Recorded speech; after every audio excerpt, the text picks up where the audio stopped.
Welcome, everybody, to another edition of Millennials Are Killing Capitalism Live.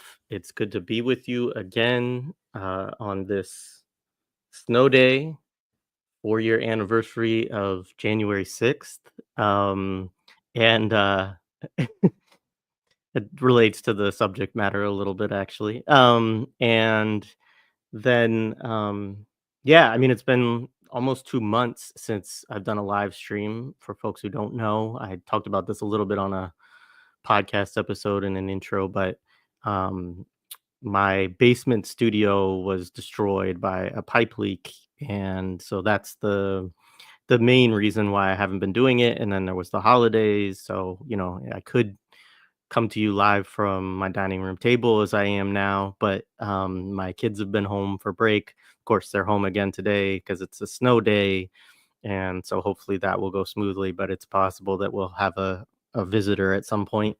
Um, and yeah, so anyways, this is something that Mtume, Gant, and I have been talking about for a little while. Mtume is a filmmaker, actor, musician, cultural worker, scholar, uh, professor of film, and we'll be talking about Forgeries of Memory and Meaning. And neither one of us obviously is a Cedric Robinson scholar or like a student of his or anything like that. And think that's important to say because I know there will be people watching this and listening to this who are, and so give us grace on that end. But Mtume obviously has a lot of experience both as a filmmaker, being in films in Hollywood, and then also, you know, teaching film. And so I thought this was a great opportunity for us to collaborate. So we're reading this book together. We're going to go chapter by chapter.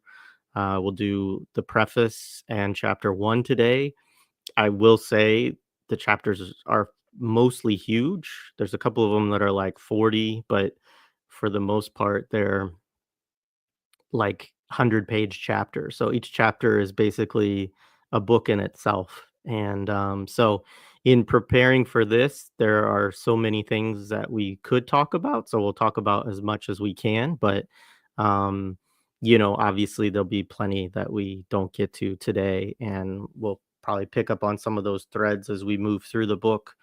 But anyways, very much looking forward to doing this. It's good to see folks again. Good morning, peace. And yeah, take a minute, like the video, subscribe to the channel if you haven't already. Share it on social media. Invite folks to come in and hear this conversation and share it with folks later on. Also, yeah, if people want to read along with us, that's great. And if you have thoughts or questions that you want to drop into the chat, we'll try to get to them. I don't know that we'll get to that much other stuff today because there's like Mtume has pages of notes. I have pages of notes. So I'm sure we won't get to all of even what we want to talk about. But we'll get to what we can. And so anyways, it's great to be back with folks again. We'll be doing more of these. I have my triangle t-shirt that Lar and Stephen Shihai got for me for Christmas. So shout out to them. And I know we'll be doing more. We owe people conversations on Palestine, on Syria, on all of that. So we'll be doing more of that. So yeah, anyway, yeah, that's it. All right. Mtume, welcome to the show. It's good to be with you. What's up? Thank you for having me. I'm looking forward to it. Yeah, this is going to be fun. Yeah. So like, why don't we just start kind of with talking a little bit about the preface, which sort of lays out, some of the things that Robinson's, proposing that he's going to intervene on, sort of what his thesis is, and, maybe some of the core arguments or things that he talks about in terms of what he's going to do with the text.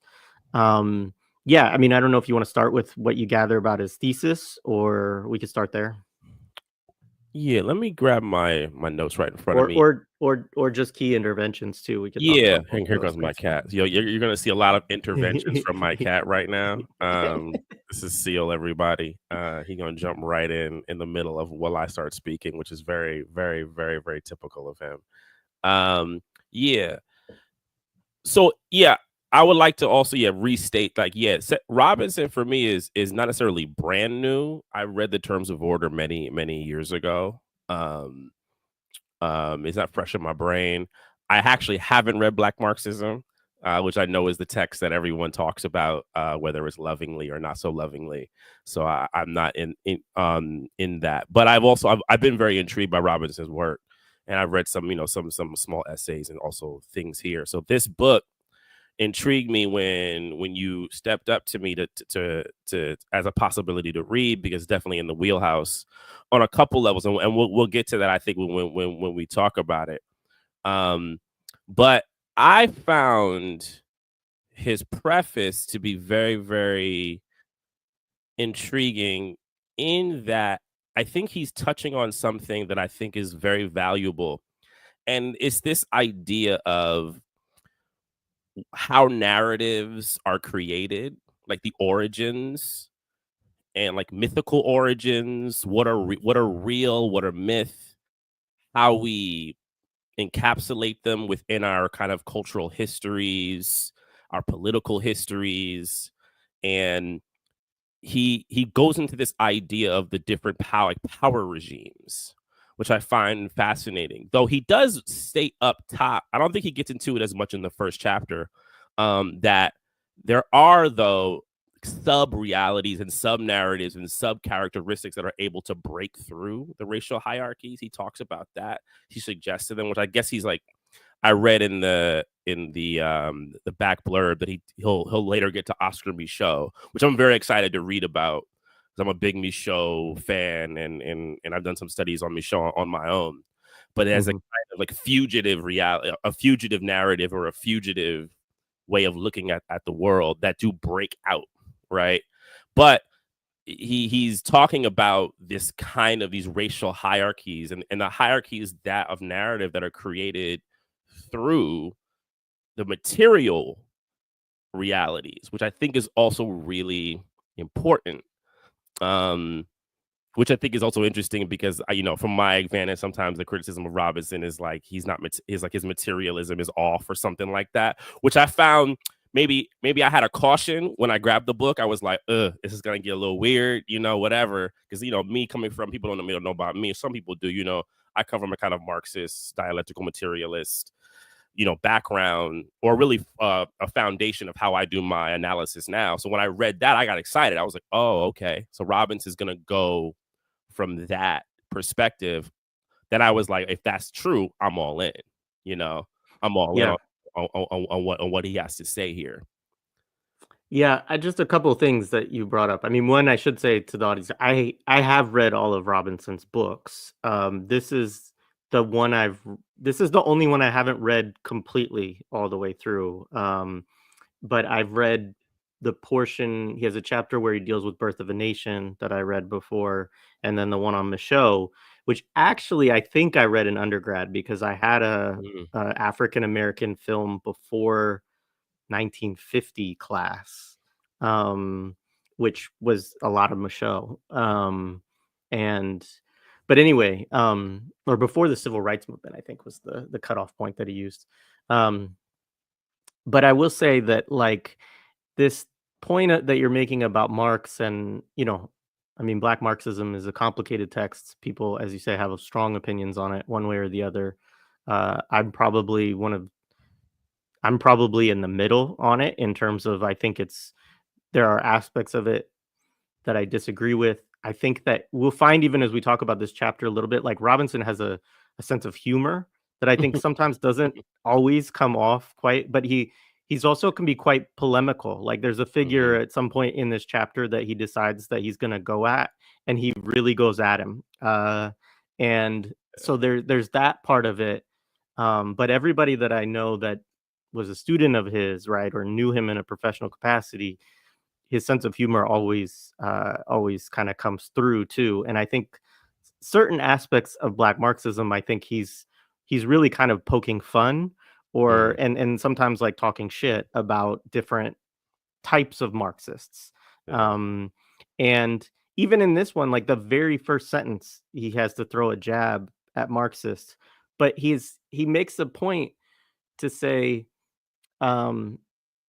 in materialist terms, the simplest rendering is that the commercial nexus of the African slave trade and the political apparatus of colonialism, the economies of securing and controlling African bodies, the Mhm. sinews of patriarchy, and the trade in slave produced commodities, relations of power, eventuate in the establishment of the Negro in discourses on race, admissible and possible knowledges. And so I think what he's saying there, right, is, and this is a constant thing within Robinson, is that he always wants to push back against the simplest rendering of things, Yeah. right? To look at like what are the actual processes through which these things come to pass, rather than just saying these are the structures and they just produce this, right? And so, and I think that's, if he has, I mean, he does have several critiques of Marxism, but I think one of the areas in which he critiques Marxisms and the way that it often comes to pass is that it becomes a little bit too deterministic in terms of, okay, you're in a capitalist society, and so therefore everything that gets produced is to the benefit of capital. And Mhm. part of what he shows even in this first chapter, right, is that like different capitalists do have different interests, that mass movements have power, that rebellions have power and revolutions have power, and that also these mass movements, which is very interesting, they produce different discourses themselves, which sometimes have unintended consequences as well. And but he never loses sight also of the capitalists and of those like corporate, colonial, monarchical, like ruling Yeah. interests and what they're trying to do. Um, and so I think it's a materialism, but it's just one that really tries to take into account all kinds of different forces and account for them and how it's the, you know, and also I think to show that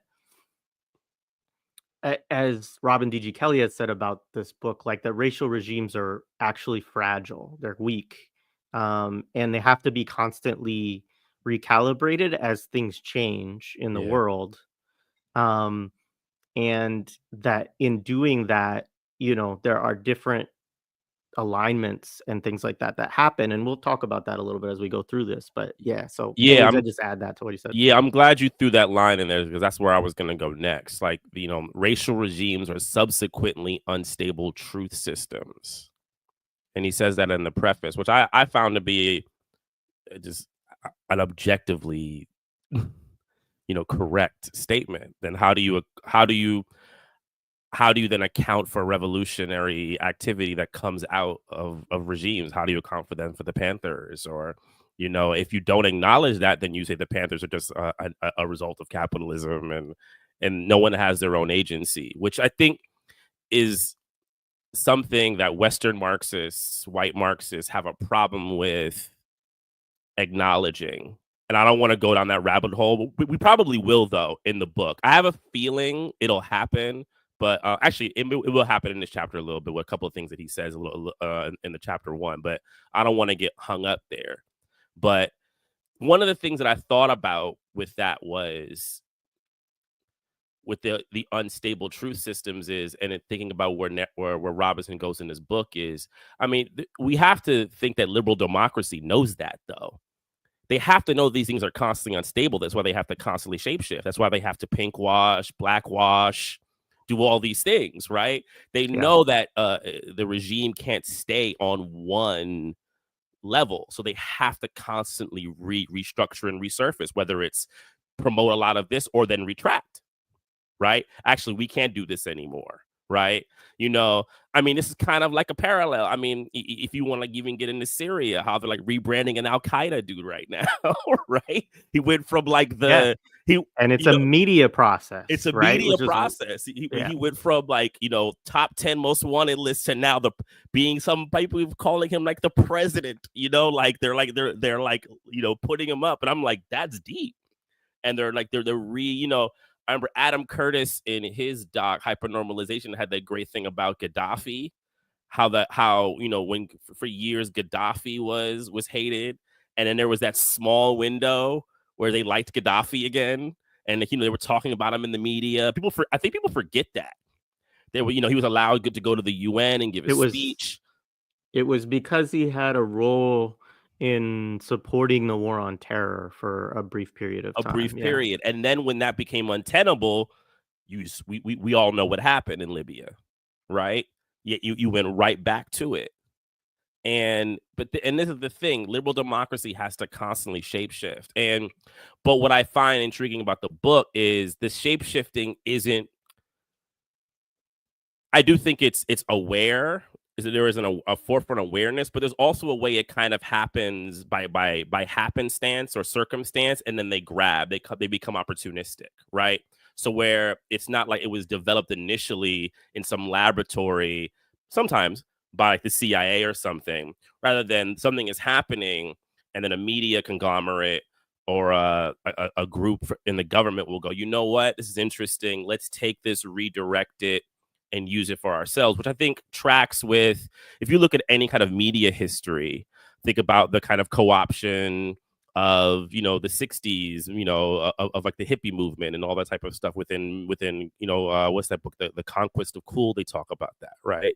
It's part of American society. But I will say, when I was reading this book, I was saying it's possible that Robinson is showing the origins of that here in the US. I'm not saying he's making that claim. He might, but I think I'm reading it going how he's showing how long it's gone and how it's I'm kind of seeing the seeds of how that kind of co-option might have been developed within the US system. Yeah, I mean, I think he's showing the origins of the film industry, right? And he's showing how, which I think, I mean, that's going to be really interesting as we go through that book. This first chapter, just for folks who don't know, it doesn't deal with the film industry yet. It goes all the way back to like the 1600s. It goes back to Shakespeare and a little bit before all of that, but that's kind of like one of his first jumping off points. Let me just say, I guess another thing I'll say just on this section is that as he kind of mentioned in that quote I read earlier, he doesn't want to just, there's something that he's looking to unsettle in terms of an easy relationship of the United States was a slave society, and therefore anti-black regimes are a constant thing, is basically part of what he's trying to disrupt a little bit. Not that they aren't necessarily, but what he's showing is that they have to shift because they get challenged over and over again. And so the form and the caricatures or stereotypes or and it's interesting, I'll say this too. He says at one point, I'll try to find the quote. He says, that something along the lines of, I'm writing this book after a decade of neo-minstrelsy. And, it comes out in 2007. I think he's really talking about like the 90s. Yeah. And I think he's very much like, I know he was critical of a kind of second phase of blaxploitation. The Above the Rim era. Yeah, the Above the Rim, the New Jack City, what Boys in the Hood, Menace to Society, right? All of these films, and then there was Dead Presidents, right?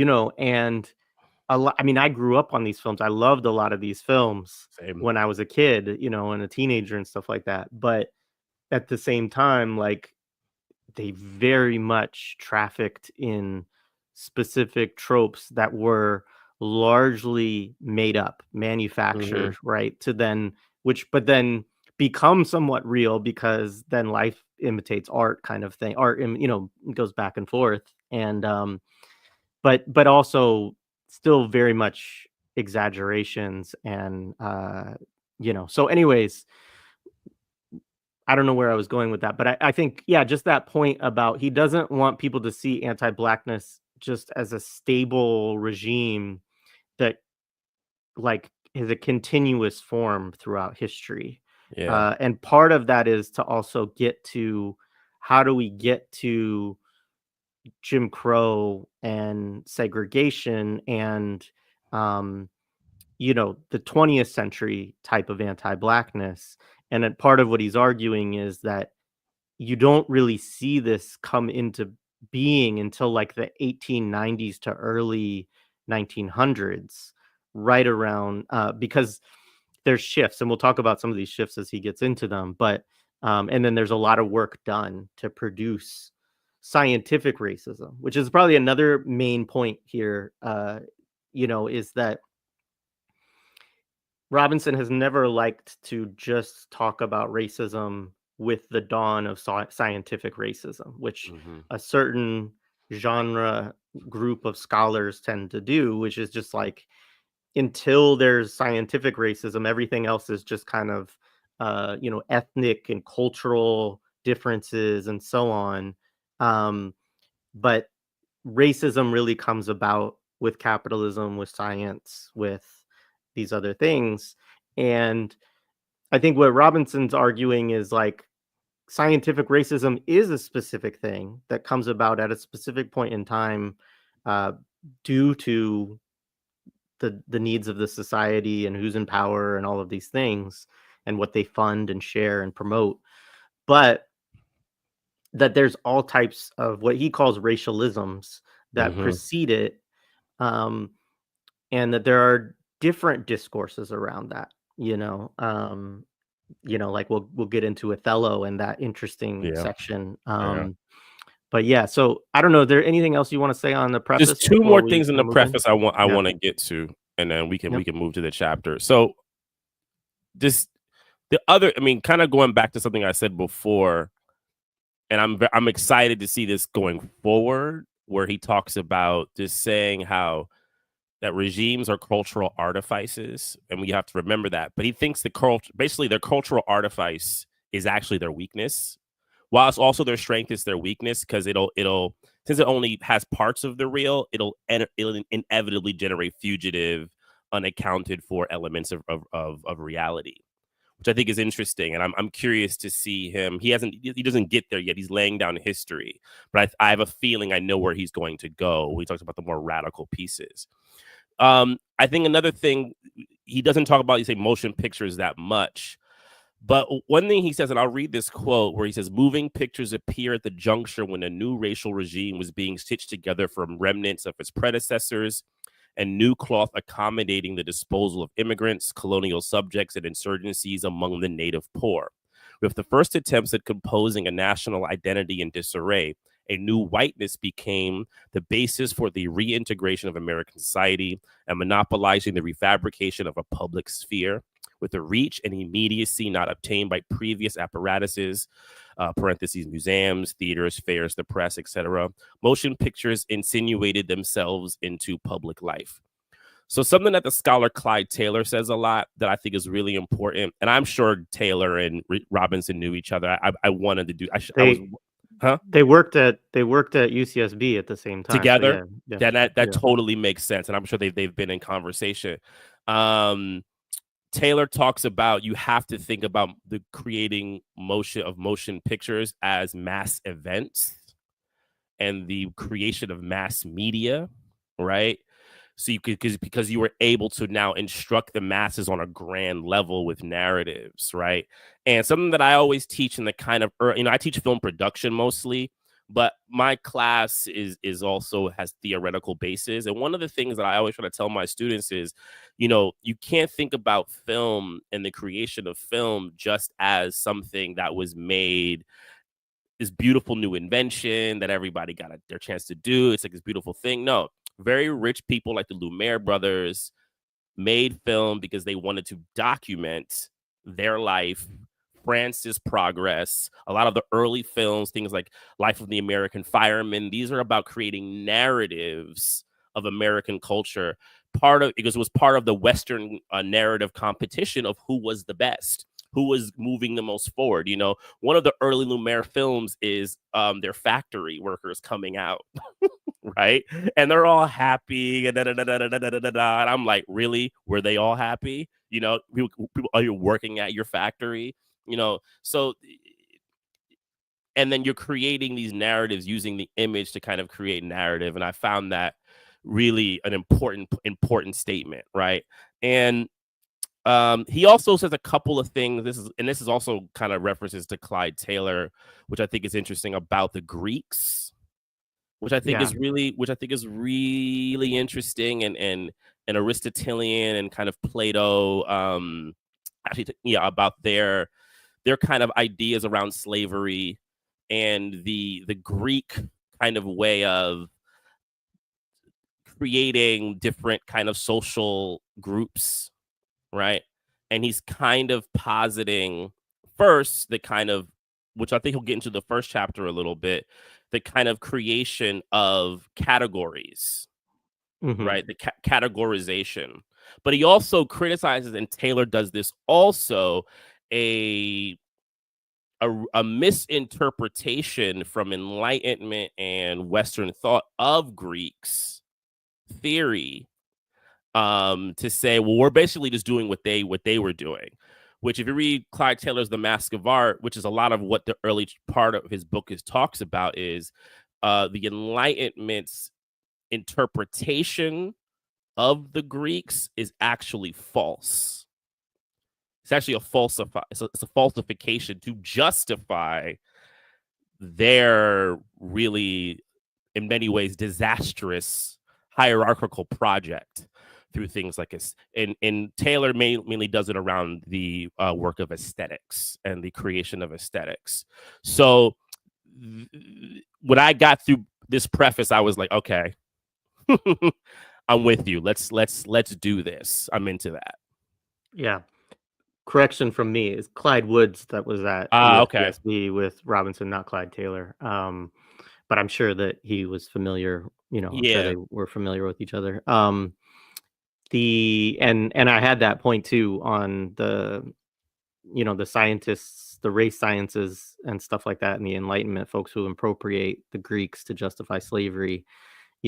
As he points out, like, they miss the fact that they were pulling that discourse in to justify enslavement of Africans, but the Greeks were enslaving other white people, quote unquote, Mm-hmm. and I'll say this, like, that whole, so there's people who have issues, I think, sometimes with the section of Black Marxism that deals with this um, same issue.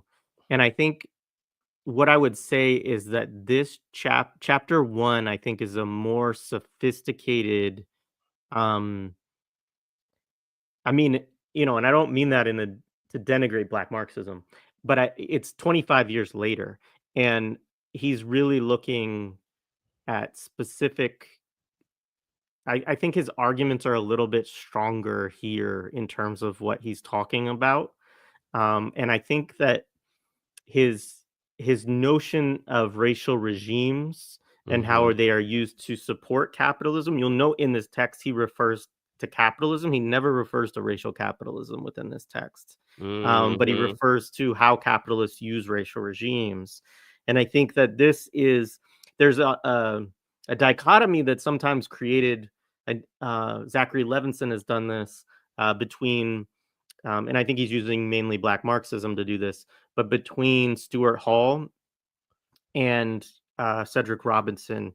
And, what he argues is that Hall has a conjunctural analysis around racial capitalism, essentially, although Hall doesn't use the term racial capitalism. Um, but whereas Robinson has more of a world systems kind of analysis around it. And what I would say is that this book is where you see Robinson with more of a conjunctural approach to racial regimes, very much. So I just thought that was an interesting point. Um, I'm fine all to right, move cool. on to the first chapter. Yeah. So let's start. Um, he does talk about how race presents all the appearance of stability. Um, this is the point kind of too he makes, like you said, of just noting that, um, well, I guess I'll go first place I would go, unless you have anything earlier than this, is the kind of English nationalism in the Negro section. Which page Um, is that? I might it's have something page earlier than that. 7, I have something which I have he one thing earlier than that. yeah, go ahead, go ahead. Yeah, yeah. Let me just get my uh, I was telling I'm normally a desktop guy, so the laptop is throwing me off. um Actually, you know what? It's actually related to the point that I just made Okay. about the Greeks, so I actually Yeah. don't need to make that. Yeah, it actually is the same exact point essentially. He kind of goes through it some more. So no, so yeah, I don't need to jump there. So yeah, we can go to 7. Yeah.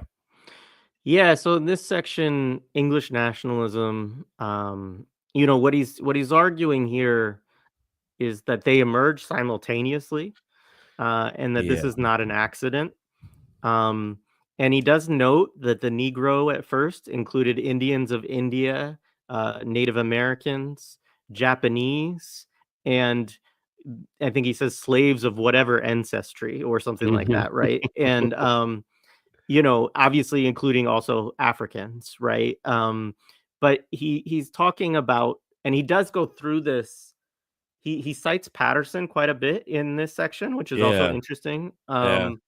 But basically to make a point that's not an Afro pessimist point, which is sort of that, which is in Patterson, which is basically that every society is either slave owners or enslaved at some point, basically, or Mhm. he says something about roughly, or something like that, um, and that the English themselves are enslaved, I think, by the Saxons or the Normans or something like that, and then he talks about their own enslavement of the Irish and the Welsh at a certain point, and so part of what he's doing here, I think, is just to disrupt this idea that that enslavement of Africans represented some kind of um, total break, or that it would be a totalizing racial moment, and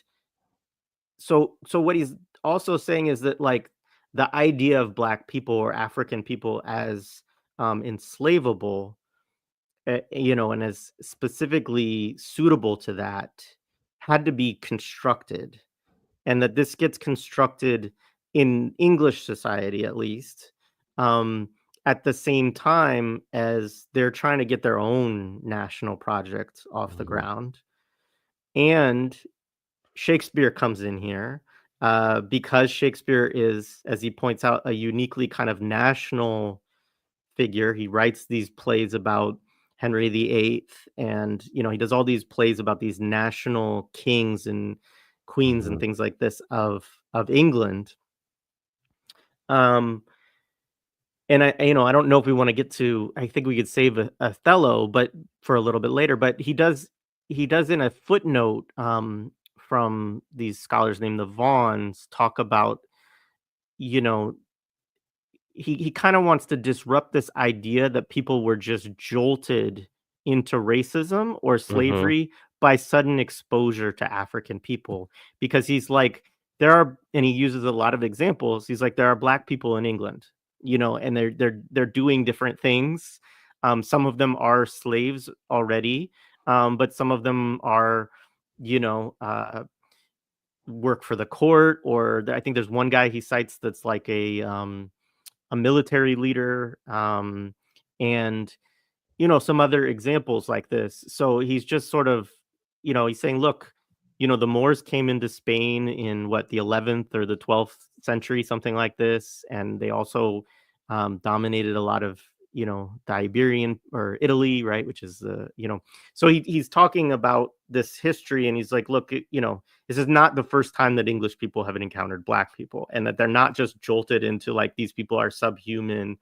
They're, that actually has to be, there's a project that has to be created to construct that. Um, so anyways, that's just kind of like first thoughts. Yeah. Yeah. Yeah. I mean, I had a line from that. The invention of the Negro, the inferiorized Black, coincides rather closely with the construction of English national identity. And one thing I loved about that line, because I was actually really literally a week ago rereading On Contradiction by Mao. And what's like one of the base things of that is that you have to have a bourgeoisie, you have to have a proletariat, right? So to create identities and class identities and identities of people, you need an other, right? And it's always been part of how that structure. And then you're talking about this time and also the rise of capitalism is not that far. The development, the developments of it are there. So you're creating these kind of hierarchies. It totally makes sense to me. And I read that and it hit me. And to get into the Shakespeare thing, I mean, one thing I want to preface for people is, I mean, people don't know my background is in theater. I got my fine arts degree in acting, in classical, quote unquote, classical acting, and Shakespeare, Chekhov. And to be honest, my political knowledge stems from actually studying then political theater, Augusto Boal, Bertolt Brecht, the Living Theater. I wouldn't call Artaud political, but he inspired. And then later, not later, but also like Black Arts Movement, and all that type of stuff. Baraka became like heavy influences to me. So Shakespeare, I'm actually heavily familiar with. And I said this to Jared. I said it to you when I first was texting you about the book. I said, you know, a lot of this book is questions that I would ask my teachers, and they just did not want to answer me. As I had asked a teacher, I said, why does Shakespeare write all these plays about, you know, the kings and the courts and the histories? And then I was going to school in the late 90s or the early aughts, and you were still in this debate of like whether or not Shakespeare wrote all his own plays and all this type of stuff. So they would kind of like pass the buck. Well, we don't really know. You know, there's a lot of different theories of what Shakespeare was doing and yada, yada, yada. So they would use it as a way to dodge like really my very pointed questions, because I was always very curious. I was like, what I was really asking at that age was like, is this guy an agent of the state? Yeah, and it makes it quite clear here. He is. I mean, you know, he says like because Robinson shows how actually the history play is a 16th century advent. You didn't have those before that.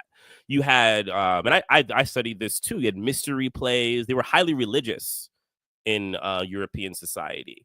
Religious plays, mimetic works, and things like that. These were not the history play, and it was created by the court. They wanted to have a control over history, right?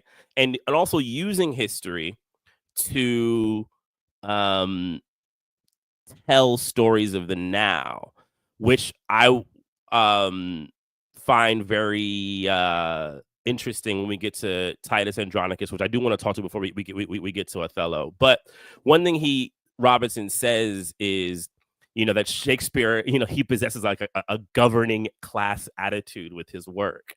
And I said, yeah. I had to nod my head and say, yeah, but totally, right? You know, it's and I've rarely seen anyone actually say that about Shakespeare. Because it is about the court, it is about the elites, and he wrote them at the behest of the court, right? Yeah. And he also talks about the breaking of from Elizabeth to James, I think, if I remember correctly, and how then you know, from it we can probably go into Titus Andronicus and Aaron the Moor to then Othello right now, because you see the kind of changing of how they are going to look at Black people in these works, because many people don't know that Othello is not the first Black character that Shakespeare ever wrote. There was one from an earlier play called Titus Andronicus, and his character's name is Aaron the Moor, and he's also one of Shakespeare's first. And honestly, he's often acknowledged as one of his most wicked villains, evenly as wicked as Richard III. If you're familiar with you know, the Hunchback, you know, the dude, he's almost as wicked. He's probably Richard III is given a kind of he was failed by nature because of his humpback, and he's smarter than everybody, right? While Aaron the Moor, there is really, I just say, racialized and racist ways of kind of going at his, demonic and anti-Christian ways, Yeah. Yeah. So a couple things quick before we go into that section. Yeah, I mean, so one of the thing I passed over is like going back to the need for this English identity. He says it wasn't until Henry VIII, who's Queen Elizabeth's father, for people who don't know, which why would you? Until he breaks with Rome, basically, that there's a need to create an English national identity through works of literature, and plays become an urgent task of Mm, that, right? And so that coincides very nicely with Shakespeare's timeline.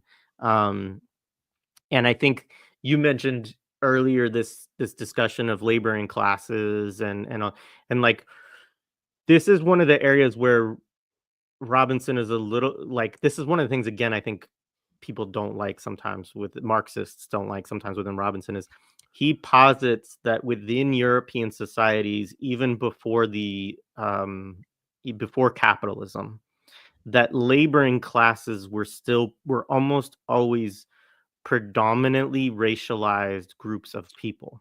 And so meaning if it was an English society, you would get Irish people and Welsh people to do most of the most difficult work for you.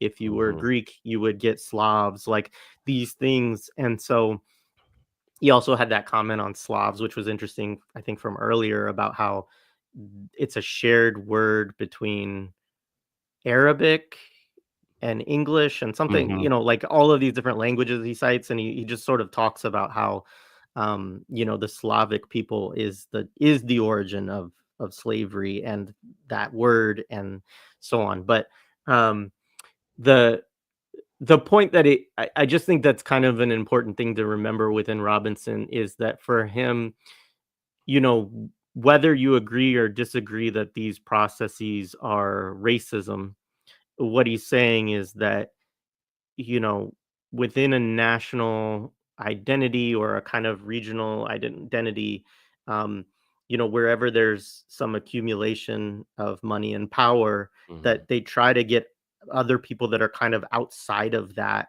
to do the work, right? Which then creates, so there's a striation of society, not as rigidly and as on such a grand scale as you would have under capitalism, but his argument is that people were already primed for those kinds of processes so that when capitalism emerges, it makes sense to a certain degree, right? It's not like they have to figure this out and there's a lot of contestation, although there is contestation, of course, always over things. But um so there was that point. The other point quickly is there's one other play, The Merchant of Venice, also yeah, has a black figure in it. yeah, yeah, Um, and yeah, there's just a quote that I pulled, which was that in that period, these are plays in the 16th century, so 1500s, so under Elizabeth, which also we should say in Elizabeth's times, there was more participation in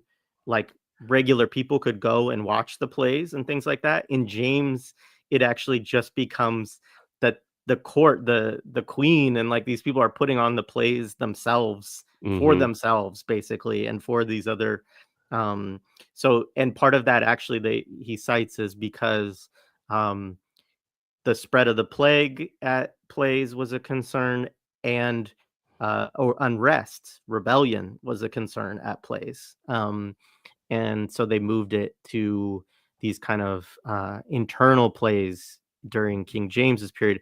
But at that period, Shakespeare's company becomes officially um, a company of the court, basically. And so mhm, Shakespeare designs plays with Queen Anne, um, which is how you get Othello, right? For right. instance.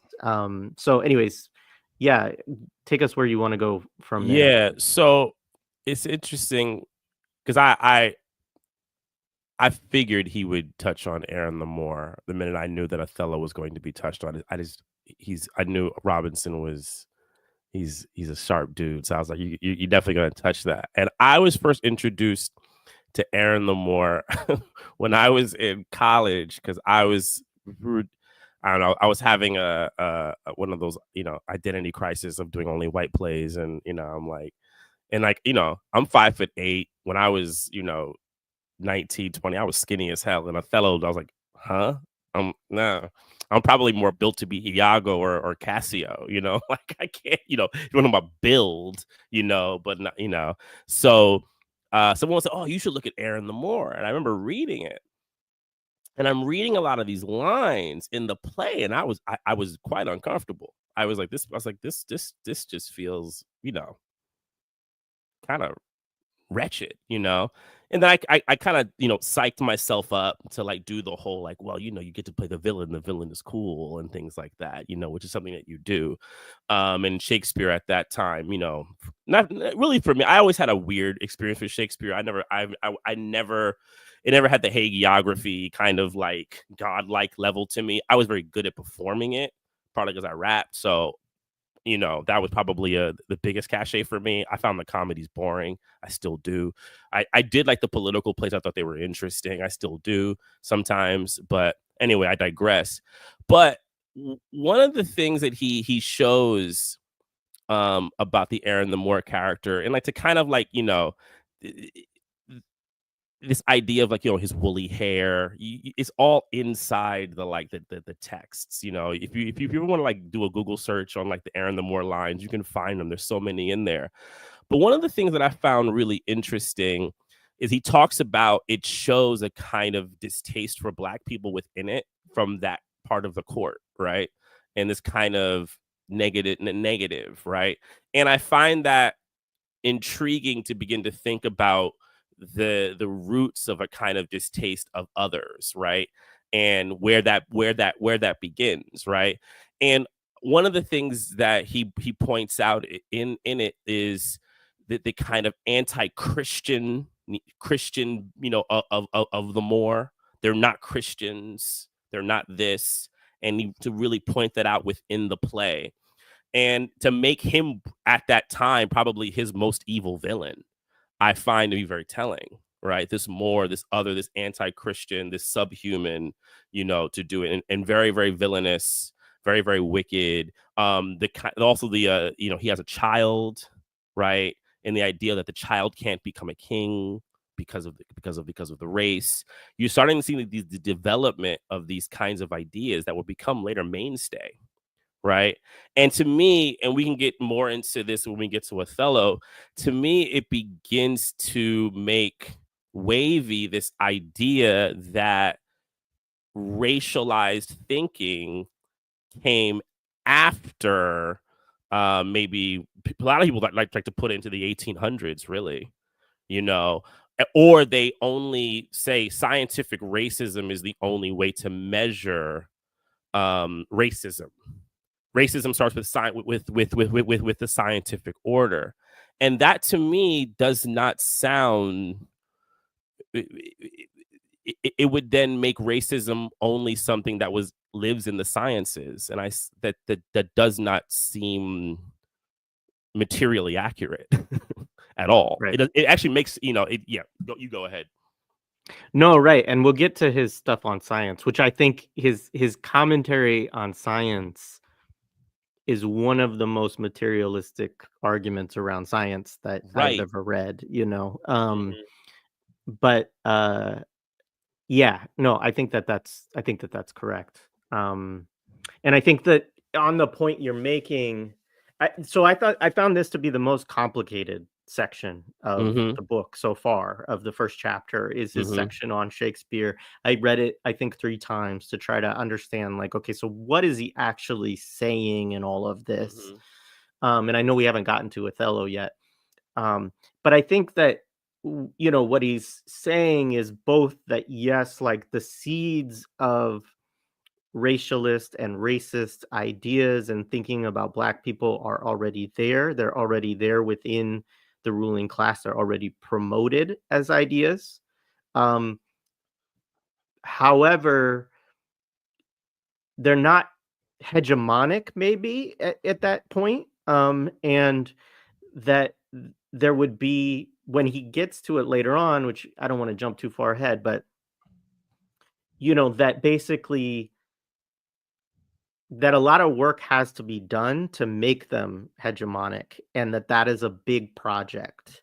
And um and he goes through different phases of that project in this chapter. So just to give people an idea of this chapter, we're going from Shakespeare in the 1590s or whatever, when he starts sort of talking about this, all the way to the beginning of the 1900s in this chapter. So it's a 500-year, really, Mhm. or 400-year look at the calibration of racial regimes by the ruling class, um, and predominantly looking at representation, predominantly looking at whether it's plays, whether it's, he gets to museums and the World Fair, um, and then, he gets into um, like advertising Mhm. figures early on, which we'll get to, Mhm. and certain tropes, right, that come up, which is, I think that's part of his point in Shakespeare, is to say, well, look, he has these tropes, right? He has Aaron the Moor, and this is bad. And he has Othello, and there's some things in it that are kind of problematic, but there's also some things in it that are like, talk about how noble he is and what a great leader he is, and a military man, and all of these things. And so even though there is, what most people I think would think of as racism towards Othello in the play by other figures, um, Othello is not presented by this queen co-authored or Right. supported play, as this, as some kind of really stereotypical trope of evil or something like that. So yeah, I don't know. Why don't we jump into Yeah, let's Othello jump and see into your thoughts Othello. there? So Yeah. what one of the things about Shakespeare I think that is interesting, I mean, this is where someone like Bertolt Brecht found utility in the Shakespearean form, is Shakespeare is an interlocutor event. Why do I say interlocutor? Because of the breaking of the fourth wall. There's a consistent need for the central character, or sometimes characters, to speak to the audience, right? You are in concert with the audience member, right? So if let's use Othello, let's use Iago, and also Othello, also, actually, let's use them both, but mostly Iago. He details his plan and his distaste, and then the implication is you don't stop it, right? The fact that you as an audience member don't jump out of the theater and stop Iago from framing the noble Othello, having the young wonderful Desdemona be murdered in this, you are also implicated. And that's where but then Brecht took it to a Marxist kind of way, and many people have found utility in that. The reason why I found this really intriguing is because what Iago essentially talks about in the play, like what his utility is, right? There's a piece on page 27. He some of the lines that Iago says, for people who don't know Othello, I'll just give like a quick thing. Othello essentially is about a Moorish general in Italy, who is to marry a woman who's of the court, and he basically chooses this dude named Cassio to be his second in command, and Iago is jealous. And then Iago just loses his mind. Says, what, I'm gonna frame him. I'm gonna basically get him to kill his wife by letting her think that she's been unfaithful with his number two, and so forth and so on. I'm gonna do this whole big plot, and you watch it kind of unravel. And what Iago uses is the various racial kind of things that exist in people, right? How he talks to her father, Brabantio, the various things that he says to him, right? What's the very classic line? Even now, very now, an old black ram is tupping your white ewe, right? Like letting him know, like, this black dude is, getting in with your white daughter. How dare you, bro? You'll have your daughter covered with a Barbary horse. A Barbary horse is a black horse, right? You'll have your nephews nigh to you. You'll have coursers for cousins and genets for Germans, right? And what Robinson is excavating is through Shakespeare doing this play that he knows, if you're interlocutor with this person, Iago, with the audience, that they probably have heard things like this. This is all stuff that's familiar with them, this kind of attitude towards Moors or black people, these kinds of ideas. So what he's doing is also showing, and implicitly to me, that this stuff existed, right? And kind of what I was saying before was that I wanted to say a bit better. There's this idea that the racism that exists in the world starts after the establishment of bourgeois democracy. That's what it is. If you listen to a lot of these Marx, especially of right now, they like to do this thing to say, 1776, then a few things, and by the 1800s, really, they're trying to even mark it at like Andrew Jackson, to be honest with you, sometimes, and say that's really the start of like racism, really, right? And I'm serious. I mean, look, it's real. I mean, it's wild, and they do it really because they want to, especially these Marxists who we have out here, who are in love with the American Revolution, who want to kind of resurrect the American Revolution. They, want to say people like Thomas Jefferson and Washington, John Adams. They want to save these people who they say, well, they just didn't know, and their reasonings around it. Really, a lot of people who have beef with Gerald Horne. I mean, I feel like we have to kind of throw Gerald Horne in here for a second, because I think this actually helps Horne a bit, this little bit, We'll get to it, because he does talk about the American Revolution too, and he has kind of an interesting, like, it's not as in depth as, Counter-Revolution of 1776 in terms of, obviously he's not spending, 200 whatever pages writing about it, but he does talk about that. And it's interesting because he also, I think he has kernels actually that kind of support both sides of the argument of sort of saying, like, there's multiple revolutions within the revolution kind of thing, and there's different stuff going on from different groups of people. But yeah, I agree with you. I mean, that is interesting in terms of that, thinking about that in terms of wanting to put racism later to preserve this sort of national project of the United States. Right. And saying, and this is where probably where they would, where I would maybe even, I don't, because I haven't read Black Marxism. This is where I would maybe, from what I kind of understand of it, would agree with Robinson, as someone who thinks he's a Marxist, who says I'm a Marxist, is this idea of, they want to live on this idea of stages. That the American Revolution was a stage, bourgeois democracy is a stage, so we have to kind of love it and support it in some kind of way, which I just find to be undialectical, honestly, Yeah.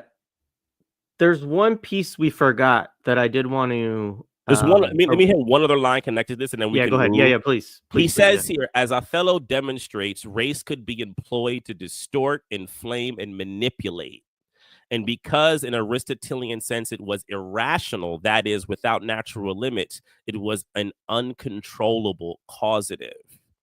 And I think that's powerful. And like, I've read Othello a billion times, and it's absolutely correct.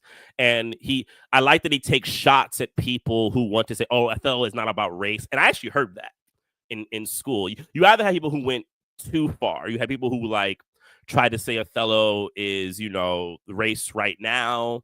And I'm like, we have to Cox, put things in history, or people say, well, race doesn't exist. He's a Moor. I remember someone said he's not black, he's a Moor. Then I'm like, then why does he say black ram? I don't, things like that. I used to hear that in school a whole lot. It was really quite interesting. And Robinson gives a lot of back. He's polemical. He gives a lot of backhanded. There's one guy, I think his name is Neil. He just gives him this. He just smacks him a couple times in the face. Yeah. Did I? I think I had one. He said, there's one quote here. It says, Robinson says, Neil is victimized by the presupposition that race must signify the notion of biological diversity, that's in quotes, and that this threshold paradigm requires some clear demarcation of who is black and who is white. Yeah.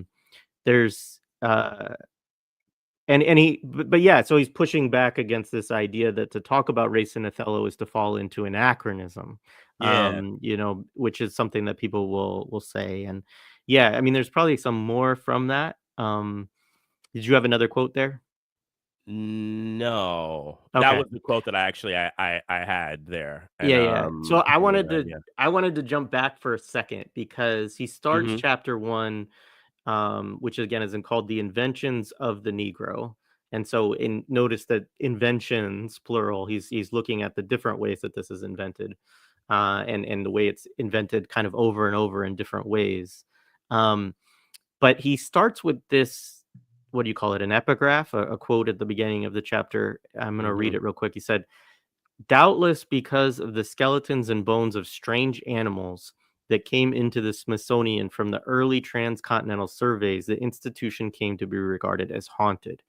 This was especially true in the case with the colored people, whose superstitious natures made them so fearful of the innocent building that they could not be induced to pass the door after sundown. This is a quote from Dr. Marcus Benjamin. Memories of the Smithsonian is what it's from, which was written in May 1917.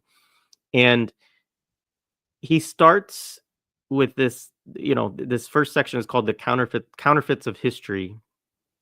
Let's put a pin in counterfeits and forgeries because we probably should say a little bit more about that. Maybe we'll say it later. But he starts it with, a pall of sadness becomes almost a constant presence for anyone who wishes to revisit the corrupt association between American science and race in the century, the 19th, which ended with the appearance of moving pictures. In a better world, a world so different from the one this science helped create, one might avert one's eyes. But good manners are a luxury which these scientists forfeited willfully and frequently. They gave little quarter to those whom they regarded as their inferiors, dismissed and hounded those critics whom they could not summarily dispatch, and thoroughly enjoyed their social standing and each other. Some sense of to what I am referring is present in the epigraph above, a presumably casual and ultimately unimportant observation really unrelated to the greatness of the Smithsonian. And yet here it is, certainly an unintentionally disturbing, presumably amusing, and insignificant comedic racial gesture smuggled into Marcus Benjamin's reverential but still cozy remembrance of the, quote, great and good comrades who brought the Smithsonian into being and sustained its realization. So that gives you a great glimpse too into, again, Robinson's kind of polemical nature. There's a lot of writing that he's kind of hamming it up in terms of the kind of pomp of this opening paragraph. And he's eviscerating this guy who is this, racist anthropologist or whatever. And this is it's interesting that he starts there because this comes before he gets into Shakespeare and Othello and all of that stuff. And so I should have done it before, but it gives you the arc of this thing is he's like, okay, let's start with these guys. Let's start with the race scientists and the kind of science, the racism that's in science and in these institutions like the Smithsonian. But then let's go back and look at how do we get here? How do we get here? Rather than just say, okay, and this is the thing too, is he's like, okay, it's for him, it's not enough to just say, okay, there's this thing called scientific racism that comes about, and then this, this is the creation of racism. I mean, he knows that's silly. ultimately, right? And so it's like, no, like, how did those guys become racist, and how is it that they become the scientists? Which is interesting because he actually does later on. We'll get to this. There's a race scientist he talks about who does race science, but comes up with completely different conclusions that uh, that basically there was nothing about African people that predisposed them to slavery or inferiority or all of that. And in fact, it was white people. He does this whole thing about white people being enslaved in Africa. Yeah. But he's just doing it to show, like, hey, here was this other guy that the ruling class could have promoted and put a bunch of money behind and so on if it had been in their interests, right? But it wasn't. It was in their interests to, and this gets back to the point you're talking about earlier about laboring classes and so on, right? Of To Robinson, like, he definitely understands the importance of these things to capitalism. And there's one point, I just go back quickly to the preface that I just wanted to say quickly, which is he writes, this work is Black history written through the filters of film and capitalism. Establishing the early movie industry, actually industries, as an instrument of American capital, the book interrogates how the needs of finance capital, the dominant center of American commerce in the late 19th and early 20th centuries, determine the construction of successive racial regimes publicized by motion pictures. So, anyways, he goes on to say the constructs predate moving pictures, and then he goes into why he's doing that. But I think that's just important too, to just say, like, he's very clear here for anyone who's like, he's not materialist or all of this, of like, no, like, this is a movie about capitalism and how capitalism controls the film industry to get you people to think what it wants you to think. Yeah. Look, and like it's funny. Maybe I'm at an advantage point because I haven't read Black Marxism and I'm not in the conversations around it, never have been. But I read that and I was like, well, that's material. I read that as fully material. So I had no someone who had no bias about that. I came in there. It's funny. I was trying to find a line, so I was looking around. Maybe it comes up in one of my other highlights because he says something about that these group, they traded in history for something. I forgot what the line is, and it has to do with what you're saying, is that they traded in history, and I might be saying it wrong, but it kind of goes to your point about these people who created this kind of scientific racism. And it might come up later. It might be in a quote that I highlighted later, but I felt I want to try to find it right now. He talks about that, and I find it, it's just a really powerful point. And hopefully I can find it before we're done here, and so I can attach it.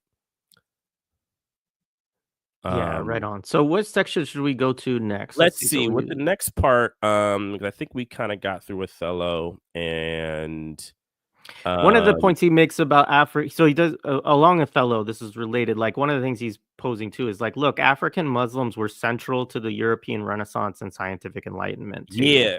What's funny about that? Which is funny about this, I grew up with a kind of acknowledgement of that. I felt like in the 90s, there was this growing acknowledgement. Even in movies, I mean, it's a terrible movie, but a movie like Robin Hood, Prince of Thieves. Yeah, that came to my mind too. The more that Azim, I think, is his name. Played by Morgan Freeman, right? Yeah. I always think about what he tries to pray. Is there no damn son of this country? And I remember when I went to England the first time, it was dying. I said, is there no damn son in this country? I felt like Azim, Anyway, bad joke. But there was an acknowledgement of that. And then I think once we hit the war on terror, we had to kind of let that kind of acknowledgement go. But yeah, I wanted to throw that in there. One other thing, there was another thing. He also talks about, to leave it with Othello, and I found this interesting. He talks about kind of how Othello goes into the later years as a play. Because one of the things we have to remember is, Aaron the Moor or Othello have never been played by black people. There were not black actors in the court. They would be played by white people in blackface and things like that. And then when you get to America, you have this way that as like the racial regimes are kind of formulating themselves, that's when the development of like, well, Othello's not really black, he's brown, or he's he's North African, things like that. So you would get the kind of browning of Othello until Ira Aldridge, his famous kind of performance of Othello, and then to Paul Robeson and things like that. So you still had people like, Orson Welles did Othello on screen. But now, having the only way you can do a white person playing Othello is if you race bend it. Like Patrick Stewart race bent it, and I forgot who was black when they did Othello. That was like a big thing for a while to do. But I bring this up because it also, to me, links up with Robinson's conversation around the instability of racial regimes and the fact that it needs to constantly switch or code switch or codex switch constantly, because it's constantly untenable, and they have to constantly shape shift to kind of make sure it works. Or like for a long time, Othello was the most popular play to be performed by Shakespeare. But then when certain kind of racializations or racial regime instances it got very unpopular, right? Yeah. He talks about that a little bit later, and I think that it's an important point, is that there becomes a point in US history in which black people are not allowed to play Othello, and Othello has to be played as either an Arab or a white man, basically. I mean, it's a white man playing an Arab, but he can be a non-black Moor, essentially, which is again to the point you were making of somebody who thought that he's not really black, he's Moorish. It's that you could be a Moor, right, and not be black, but like that's he was a black Moor. And the so that part is interesting, and there's a whole period of American history where they also some of those quotes that you talked about, they actually doctored them out or eliminated them out of the play too, so that it was like not obvious to the audience that it was supposed to be a black person also. And then there's a period at which he's performed in blackface as well.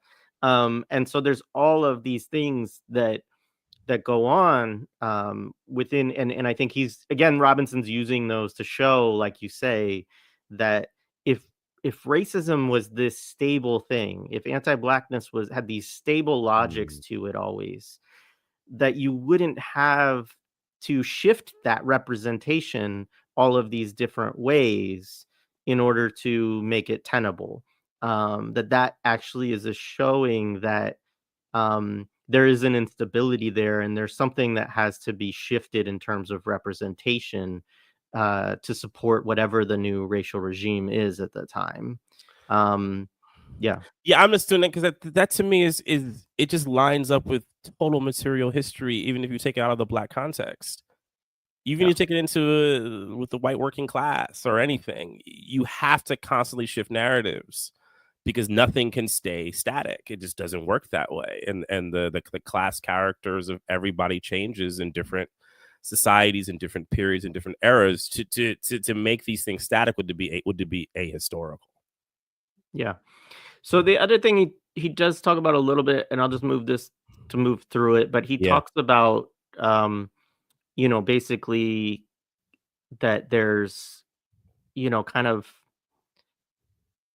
part of what he talks about, and this is Ruth Wilson Gilmore is in my mind, because when she talked about Cedric Robinson when we had her on a few years ago, partly posed the question of why, because she's a Marxist. She wrote the intro to the new imperialism and the national question that I think Verso put out, and all of this. And she's like, look, Cedric Robinson wouldn't have asked me to write an introduction to one of his books if he like hated all Marxists, right? Like, but she said that he went really hard at anything that he ever thought was done sloppily, right? And it didn't matter. And he held people who were his friends and who he agreed with on most things to that same standard of, how the rigor that he would put to their scholarship and the critique that he would put to their scholarship as he would somebody who was an enemy of his. Now, he might not, use as many, like, I don't know, maybe he would use snarky comments and stuff like that to do it. I mean, that might just be his style to some Yeah. degree. Sometimes you gotta be a Um, little snarky to get people to get on their game, even if you love them. but yeah, like he goes to this point where he's talking about kind of the scholarship around the Elizabethan era, which he goes all into it. But he has this line, says the sparseness of the evidence in the absence of public opinion surveys bespeaks a problem in historical methodology. Mm. After all, we are being asked to accept the notion that the words of quote unquote educated men reflected an English consensus. The fault here is the failure to exact quote unquote source criticism, as present day historians term it. A 16th century text makes the case for singular authenticity, but not representative authenticity. A century, 2 centuries, or 3 centuries later, a similar sample might simply bring eloquence or ideological reasoning to general opinion conformed by a host of substantiating evidence. But for the 16th century, the issue is still undetermined. I think this was about, his critiquing around how people were talking about Othello a few years later, because there was this whole section where, a 1670s historian basically or something is like talking about how how Shakespeare Othello was a bad play because Shakespeare didn't put anything in place that would that showed the character flaws of Desdemona, that she would fall for a black man, basically. Like Right, yeah, I that remember like, that. and so Robinson really So goes at this guy, racist. but he wants to show also that this is also a product of the shift, right? That like by you get to the late 17th century and the idea of a white Italian woman marrying a black Moor is suddenly unthinkable to an English scholar, right? And so there's that, but he has this line at the end, which is in the 17th and 18th centuries, it was the emergent capitalist bourgeoisies in England and Europe and their cultural and intellectual ancillaries, which Mm, would weight the scales for racism or for racialism, he uses. mhm. But yeah, so just that point of like, sort of saying there's this contestation, there's this period where you have different representations.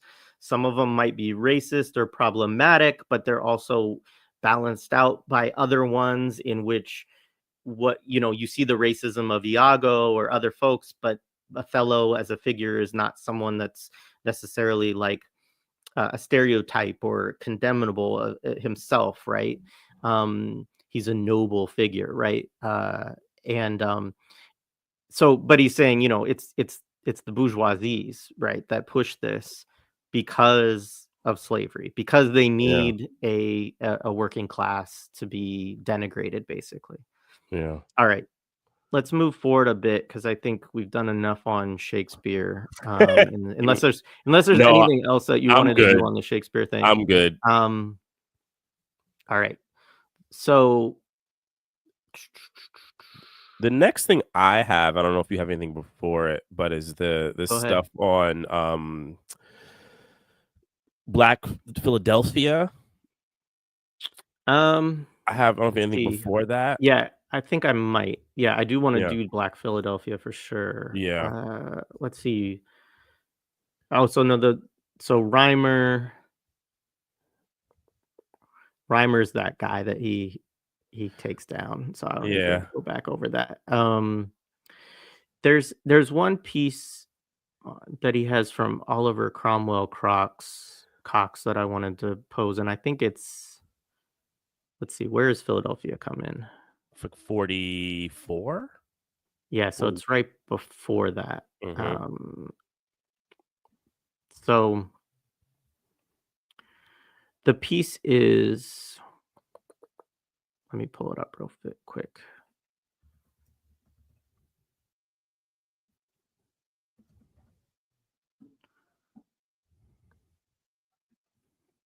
All right, here we go. So I'm just going to read this section Hmm. here quickly. So, for the sake of inventing the Negro, colonial legislatures were willing to forfeit the English custom of patrilineal. I can't say that word. Basically, patrilineal, right? So that patrilineality is what he says. Yeah. So, Hmm. and even more shocking, the salvation imbued in the Christian faith, the Negro marked the boundary which the heritage of English or quote unquote white fathers could not extend. The Negro even dissipated the promise of Christian redemption. No principle, no matter how ancient or sacred, could stand before the gathering onslaught of the industry of inventing the Negro. Um, this next paragraph says the volume of the British African slave trade in the 18th century is somewhat inexactly computed. For instance, James Walvin assesses that the British shipped 45,000 Africans each year of the century. Paul Lovejoy comes in with something like half that figure, 2.5 million for the 18th century. And Hugh Thomas, only considering numbers from 1721 to 1800, estimates 1.2 million. I don't know why I read all that. Our concerns here are not with the differences, but with the historical context in which the conceits employed by Reimer, again, is the guy who made the comments about Desdemona, at the end of the previous century, had to give way to more muscular constructions of race in the 18th century. Yeah. The more important consideration is that indisputably a huge transmigration of Africans took place under the most appalling conditions which capitalist agriculture could dictate. As Oliver C. Cox insisted in caste, class, and race, some sort of anesthetic was required to desensitize those who observed it from afar or participated in it in the most intimate fashion. So, this is again part of the close of the Othello section, but and he has more that he goes into. He talks about how the English borrowed from the Portuguese and other texts that had these racist ideas around black people, that they constructed this more muscular racism that he's talked about. And then he goes to the colonies and he talks about Virginia and the Carolinas.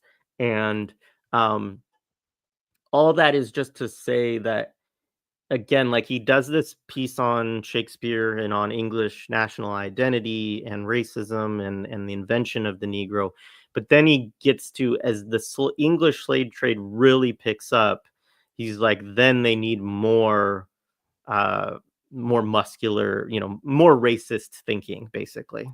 Oh man, thank you. Because I actually skipped. That was something I skipped over myself.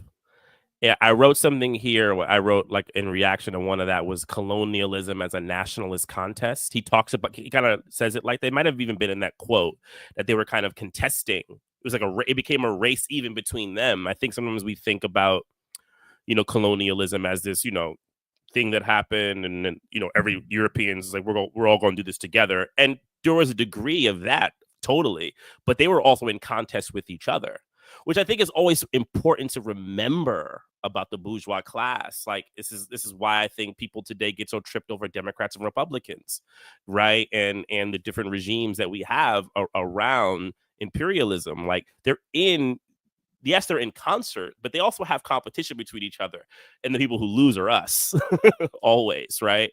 The race to see who would dominate the world, and then and I thought it myself with it, and then I guess imperialism then becomes that higher stage, right? As Lenin would say it, right? But what you're saying here to me, they need to create these new pieces, right? These new kind of ways to kind of strengthen and give more force to their colonial ability. The one other thing he said, I'm mad I forgot about this one, when he talks about the Bible, the King James Bible, which was always a big thing. I know it's not a thing anymore. There was always these rumors, did Shakespeare write the Bible and all that type of stuff, which Right. is, but I remember that. Robinson does a great kind of like rehistorization. I don't want to get into that.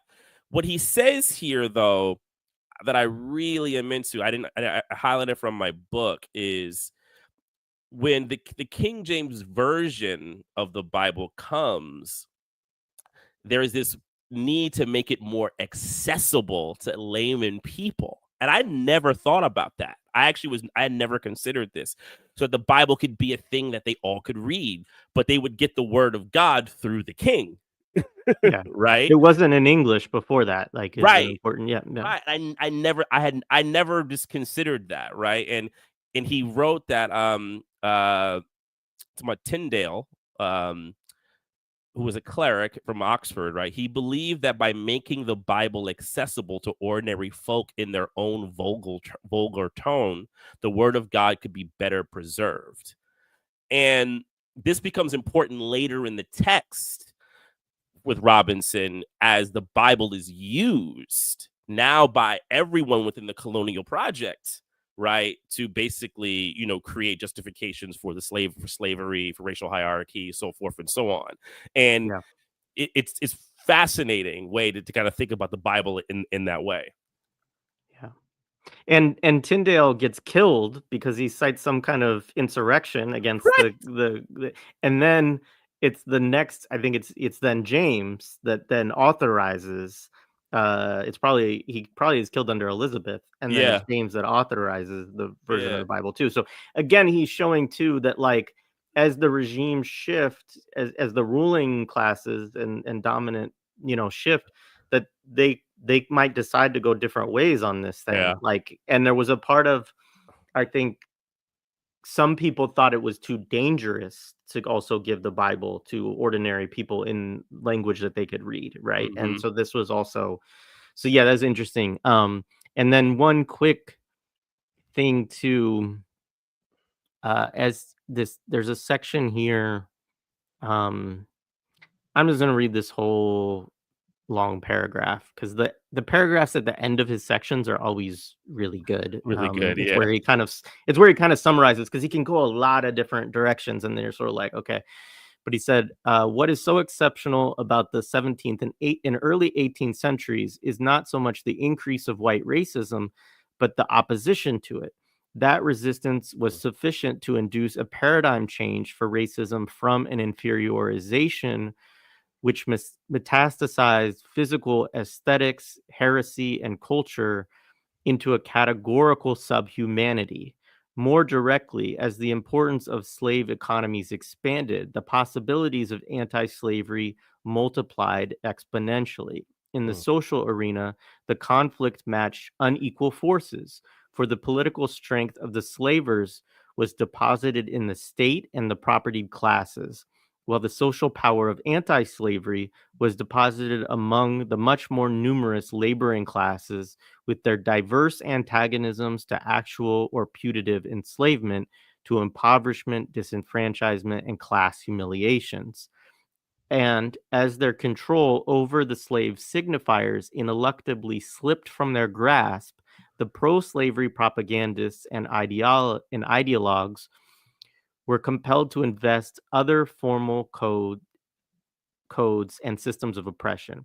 It was thus by the end of the 18th century that natural science appropriated the older signifiers deposited in the binaries of white versus black, or European versus non European, Christian versus pagan, and civilization versus savagery. If blacks constituted another species, a not not quite humanity, then civil law was superseded by natural law. Unopposed by contradiction, that belief might be expected to gradually descend upon the English speaking public. But because they were on the wrong side of domination, the pro slavery ideologues were constantly besieged by material contradictions.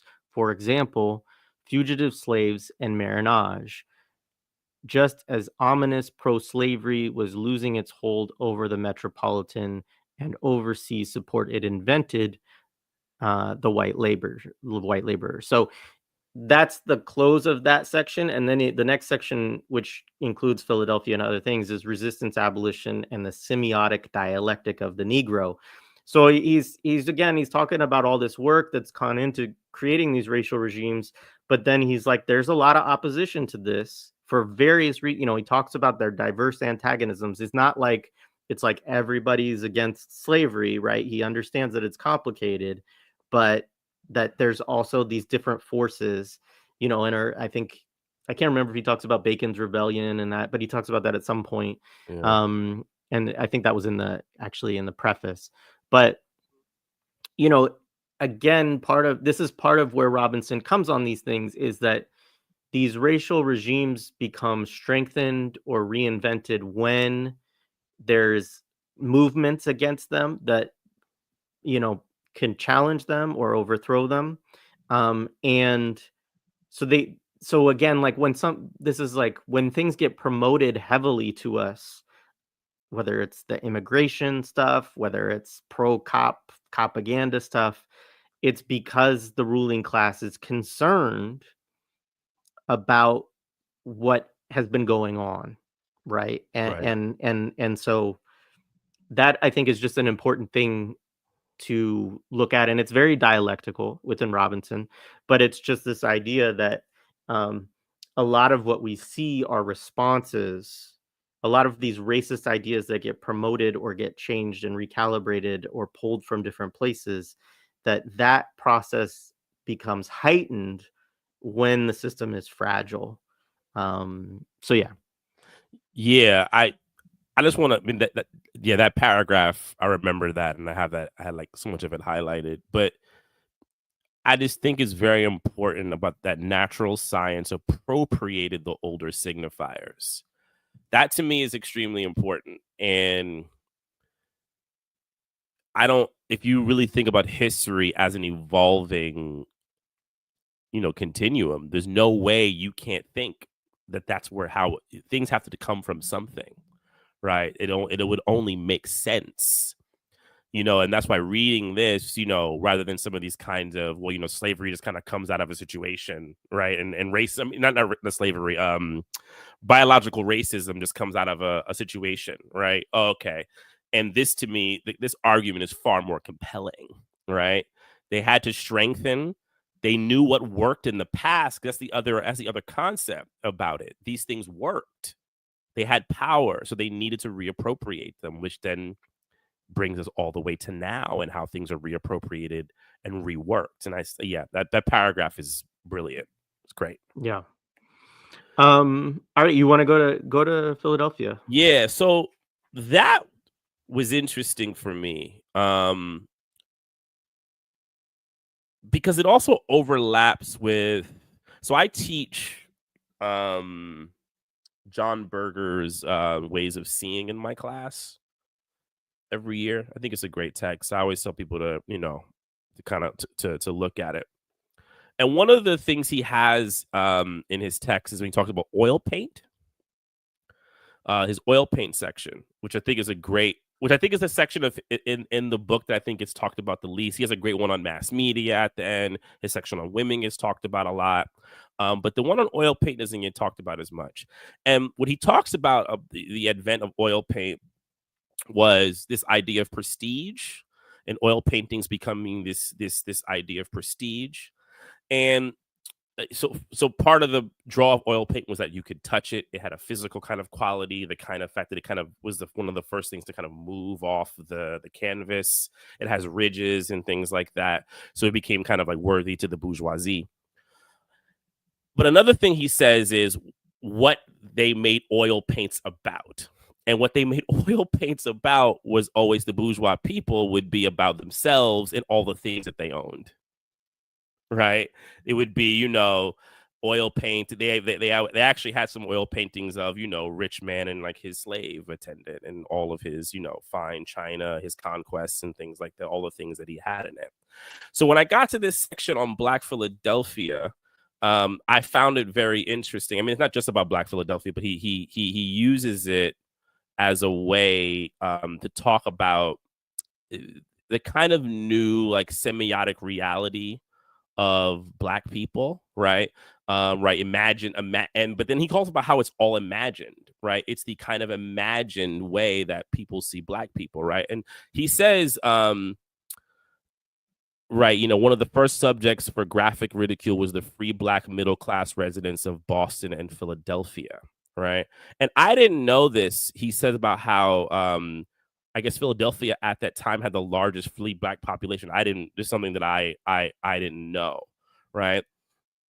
And you had It had to do in part with, like, the Quakers and just and also where Philadelphia is located, that it's located. just beyond, like, Maryland, which was a slave state too, and so, yeah, it had a large abolition movement in Yeah. Philadelphia, but it had a large free black population, Yeah, yeah. and it's funny. He says Philadelphia had at that point the largest, most aggressive, and wealthiest free black population in the Western world. I find the most aggressive. I was like, oh yeah, that was interesting, right? Another and related factor was the principal abolitionist lithographers. As far as so these are abolitionists is the first thing to bring up, right? So he has these pictures made by someone named Edward Clay, and they are these depictions of black people, but the black people of Philadelphia, that kind of newly formed black people who are now have money, these wealthy individuals. But there's like as you can see, we have it up here, right? You have these kind of caricatured visual depictions, right? The kind of stereotypes that we would later begin to know, right? And become commonplace. But the other thing that I found even more fascinating was the language, right? Was the use of the language that they had. Where is my, hold on. Did I put my one with my notes? Give me one moment. I don't know where I put it. All right, I'll find it later. Oh, it's right here. So sorry, I just got myself a little confused. Let me just grab my notes again. Right. They have these dialects, that the way that they speak it. And it's the kind of like what we know to be the Yesabasa, the known kind of slave-esque dialects. I also find it that it's interesting that we didn't have moving pictures then. And the phonograph is like fairly new, but so the only way you could kind of depict language was on things like a still image.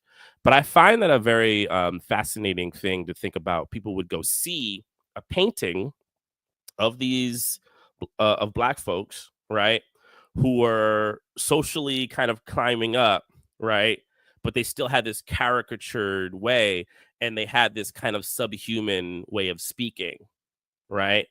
And this was done by an abolitionist, which I think is a really interesting point, which I think Robinson will later kind of use, which I think comes very provocative kind of way of thinking about how things would progress, as it was going on.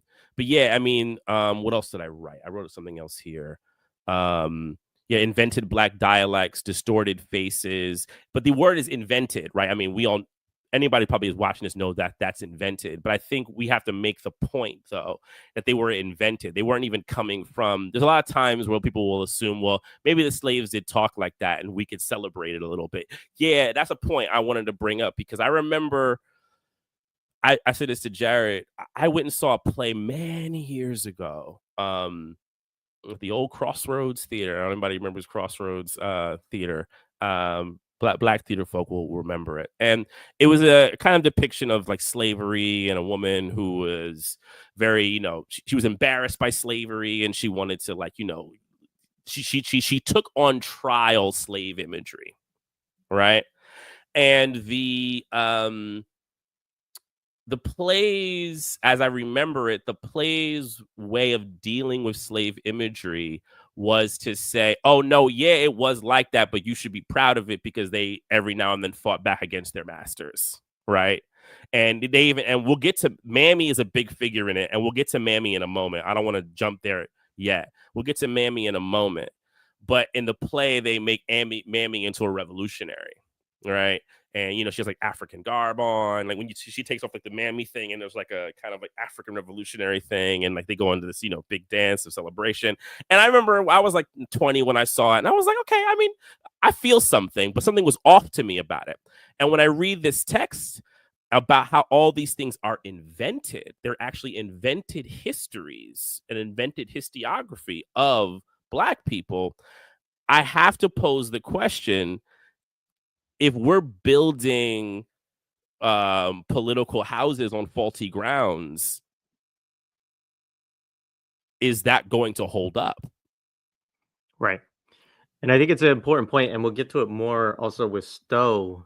Yeah. One thing though on this one, so he does say on page 45, another and related factor was that the principal anti-abolitionist lithographers and related Okay, I got it wrong. as far as Philip Lipansky was concerned, were Philadelphia natives James Got it wrong. Thackra, Edward Clay, and David Claypool Johnson. Okay. So he does make the point a couple of times in this section of exactly what you're talking about, of abolitionist figures who create these kind of racialized and figures that then get appropriated. But in this instance, what he's pointing at is that in Philadelphia, because there was an emergent, I guess you would say, petty bourgeoisie, or there were these wealthier Black people that were free, that there was a lot of hatred of them actually by lower class white people who then created these caricatures that then get promoted in the media and so on. And so part of what he's also saying too is like that, the ruling class owns the media, as we know, right? And that the proliferation of these images is one of the ways that they gin up racism, right? And that they create. And so in this instance, Clay is actually an anti-abolitionist person. But this section is complicated for that reason, because he goes back and forth between abolitionist figures who create stuff that gets appropriated, as well as anti-abolitionist stuff who create this stuff too. Right. So that makes more sense. Another point that I had made in that was, so he was, Clay was essentially mocking, you're right, how Black people were adopted, what Robinson called the finery, airs, and graces of affluent whites. Right, I wrote that down. Right, but he's basically saying, oh, look how they adopt it. Let me distort it. Right, but I think that like the second half of my point then lands, because then what happens is this becomes, and now so it's even worse, is coming from an anti-abolitionist, right? And we see this way that, well, you should be proud of that. And I'm like, but what if it's actually not a truth? And we need to actually excavate what is true and what is not. And largely what we're seeing here is the semiotic and auditory ways of Black existence pre recordings of film and sound come from white people telling us how it was, right? So I'm like, if it's a shaky ground, I don't know if we can build any houses on that. It doesn't make any sense to me. And I think Robinson is doing a really good job at kind of posing, I think, honestly, a really fracturing question to a lot of media and art that's been made for a very, very, very long time by Black folk, Yeah. So on 50, he has this point that I think can take us into this next section too. Says, in the 3 decades prior to the Civil War, the propaganda wars between the supporters of slavery and the abolitionists produced 3 enduring Black signs. Yeah. The mulatta and the mulatto, that's one. The tom and the buck. Paradoxically, despite their later appropriation by the incipient American film industry as signs of an anti-Negro cinema, their origins were in the abolitionist camp. So this is to the point that you were making a moment ago. From Richard Hildrew's novel, The Slave, to Diane, I hope I don't pronounce this, Bouquet-Coles, The Octoroon, or Life in Louisiana, an 1859 dramatization of Captain Mayne Reid's romance, The Quadroon, or A Lover's Adventures in Louisiana. Dozens of novels and plays centered on the mixed race figure, that's in quotes, who served as a fictive, I had to look this word up, chiaroscuro. I I I had to look that one up I know too. I mispronounced that. Basically, it means like kind of a black and white image, through which the tragedy of slavery could be sentimentally experienced by white readers and playgoers. So Mm, this is a really important point. So he goes into Uncle Tom's Cabin quite a bit. He goes into some of these texts. His part of what he's talking about is that the creation there was a creation of a bunch of abolitionist literature that was about mixed race figures, most often women. Um, and the idea of the abolitionists, so to put ourselves in their shoes for a moment, um, was that if we make these black people part white, that the white audience will relate to them, will see their humanity, will see themselves in them, and will be able to understand the drama and the tragedy of their lives better, and will become propagandized against the slavery system, which produces these horrific situations. But they end up creating sort of the bedrock of the miscegenation discourse, quote unquote miscegenation, which becomes a cornerstone of the Copperstone movement and of the pro-slavery and anti-black movements, particularly partly during slavery, but it more comes about at the end of Reconstruction and into the film industry, which we'll see when we don't get into the in this chapter, but as we do, we'll get into Birth of Nation and stuff like this. These figures become very important because they're all villainized, mhm. and they also so I'll just leave it there for that part. Little not a digression, little like extended point. Have you ever read Langston Hughes' play Mulatto? No. So it's great. It's great. It in short, it's about a plantation. But it's post slavery. It's about white man owns a plantation. He has his wife who's black, and he has his biracial mulatto children, right? And essentially the play is about, but he does not give his children, the fully afforded, existence of like heirs to it. And it's about the half black, the half white son who wants to come back and basically claim his whiteness, right? And I find this intriguing because Hughes, and I need to do a little bit of research on this because Hughes wrote the play with I do know this, with a very specific way of wanting to kind of redefine the idea of the mulatto in that way.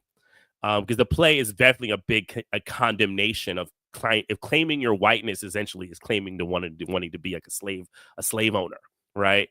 Because he doesn't come back when he comes back. I remember my teacher who taught me this in class. She was like, "You got to look at this. Like, he's not looking for freedom. He's looking for whiteness." She kept saying that. She was a black woman named Thomasina Hutchins. She would like, he doesn't want freedom. He wants whiteness. She would like stamp the table about it. But this flies in contrast to those older pieces where they're trying to use, the half whiteness to kind of make them better figures. And this also to do with like Hughes' own issues about his, biracial existence. I'm sure this is also it was part of it, right? But or mixed existence, to do that. But he's flipping it on its head, and when it done, and it was very unpopular play, super unpopular play. And it was one of the early plays done on Broadway. It was very, very, very unpopular, and it's never reproduced. No one ever does it. I mean, it ends in tragedy. Like everything, he comes back, he basically burns it all down, right? Because he does realize he can't become white. It's the thing. He realizes that he'll for all that he wants, he'll never become white. Anyway, I had to throw that in there. No, that's great. Yeah. Let's see. So there's a couple of things that I just want to add on to this from the text again. So like page 55, he talks about I'm going to read this paragraph again because it warrants it. So the elections of 1860 and 1864, right, which are the two elections of Lincoln, right? Yeah. And the initiation of the Civil War, Union defeats in 1861 and 1862, the Emancipation Proclamation, the official admission of Black troops into the Union Army, the passage of legislation authorizing the Freedmen's Bureau were some of the most dramatic moments which occasioned anti-Black broadsides. In the North and loyal slave states, Copperheads, members of the radical racist wing of the Democratic Party, shout out to the Democratic Party, employed as journalists, lecturers, preachers, songsters, pamphleteers, and publishers like Bromley and Company, Kimmel and Foster, and A. Zenick, amuse themselves at the expense of the Republican Party, President Lincoln, and blacks. The Copperhead Press, newspapers like the New York World, the New York Daily News, the New York Weekly Day Book, the Albany Atlas and Argus, the Washington Evening Union, the Philadelphia Age, the Detroit Free Press, the Columbus Crisis, the Cleveland Plain Dealer, the Cincinnati Enquirer, the Chicago Times, the Indianapolis State Sentinel, fantasized in print on Lincoln's and Lincoln's and Republicans' negrophilia. Their editors feasted on putative Republican conspiracies to emancipate the slaves, promote race equality, mobilize a Black migration to the North, and encourage miscegenation. So that just, I don't know if y'all heard that, but one of my kids just went nuts in the background. But anyway, like that's just, a searing passage. He goes on and talks about it more. But then he talks later about how that legacy of the Copperheads, which were all of these racist propagandists, that that stuff all comes back in the 1890s. And, I don't think he's arguing that it like totally goes away, but I think he's arguing that there are different representations of Black people from the Civil War through Reconstruction that then have to be brought back in the 1890s and the early 1900s when you get a new racial regime coming into play. Yeah. Yeah. I think the next thing that I have is a little bit forward, not that far. It's like I'm like 58 or 59 maybe. Yeah. I guess it's kind of when he starts talking about post the war, kind of what you were go ahead there. reading there. And he's this part, because this is part after he's talking about Reconstruction and all that, right? Yeah. So Reconstruction, right? And he talks about the kind of the changes that happened. This stuff I found really, really powerful. Like there's a part on 58, and he'll get to Frederick Douglass in a minute. This is, but Black observance of the new rules of exploitation was patrolled by terror and intimidation. The Black codes, disenfranchisement, apartheid, the convict lease system, peonage, and the advent of lynch law, later historians associated with the New South. At the time, as we shall see, some Black critics of the post-Reconstruction period more accurately suggested the new oppression should be credited to the conditions of the national reconciliation dictated by capital. I mean, I think that last line there is really important. I mean, he is, all the criticisms of Robinson. No, he goes it dictated by capital, right? And as it's dictated by capital, there have to be these kind of new formations. And he says this great thing. He has this good quote from Frederick Douglass. It must be admitted that to outward seeming, the colored people of the United States have lost ground and have met with increased and gaining resistance since the War of the Rebellion. It is well to understand this phase of the situation. Considering the important services rendered by them in suppressing the late rebellion and the saving of the Union, they were for a time generally regarded with a sentiment of gratitude by their loyal white fellow citizens. This sentiment, however, very naturally became weaker as, in the course of events, those services were retired from view, and the memory of them became dim by time and also by the restoration of friendship between the North and the South. And I highlighted this last line. Thus, what the colored people gained by the war, they partly lost by peace. Yeah, Yeah, I mean, absolutely. I don't know No, if I I need had to that add whole too much on that. section. No, I had that whole section highlighted too. Yeah. And then his next thing is there has been a deliberateness among American capitalists in the forfeiture of Reconstruction and the conspiracy in racialism, Mm-hmm. right? And so Mm-hmm. again, like just saying like after the Civil War, the capitalists try out this Reconstruction stuff. There's some different regimes there. It doesn't work for capital, and gonna, they're gonna impose something new, Yeah. right? Yeah. And so then, yeah, and so we get to that next. It continues on.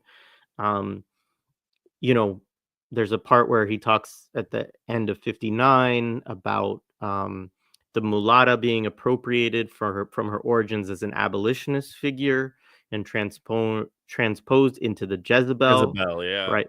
Right, which is this is the idea of a black woman luring white men, basically. And then complementing the mulatta as an icon was the Zip Coon, but even more powerful in the Cultural War was the mammy, the emblem of natural order. Yeah. Recent research has confirmed that the mammy was almost entirely invented from whole cloth. She appears for certain in the post Civil War memoirs and novels of writers attempting to reclaim the memory of the Old South, but she is almost entirely absent from the oral histories of former slaves recorded in the Federal Writers Project in the 1930s.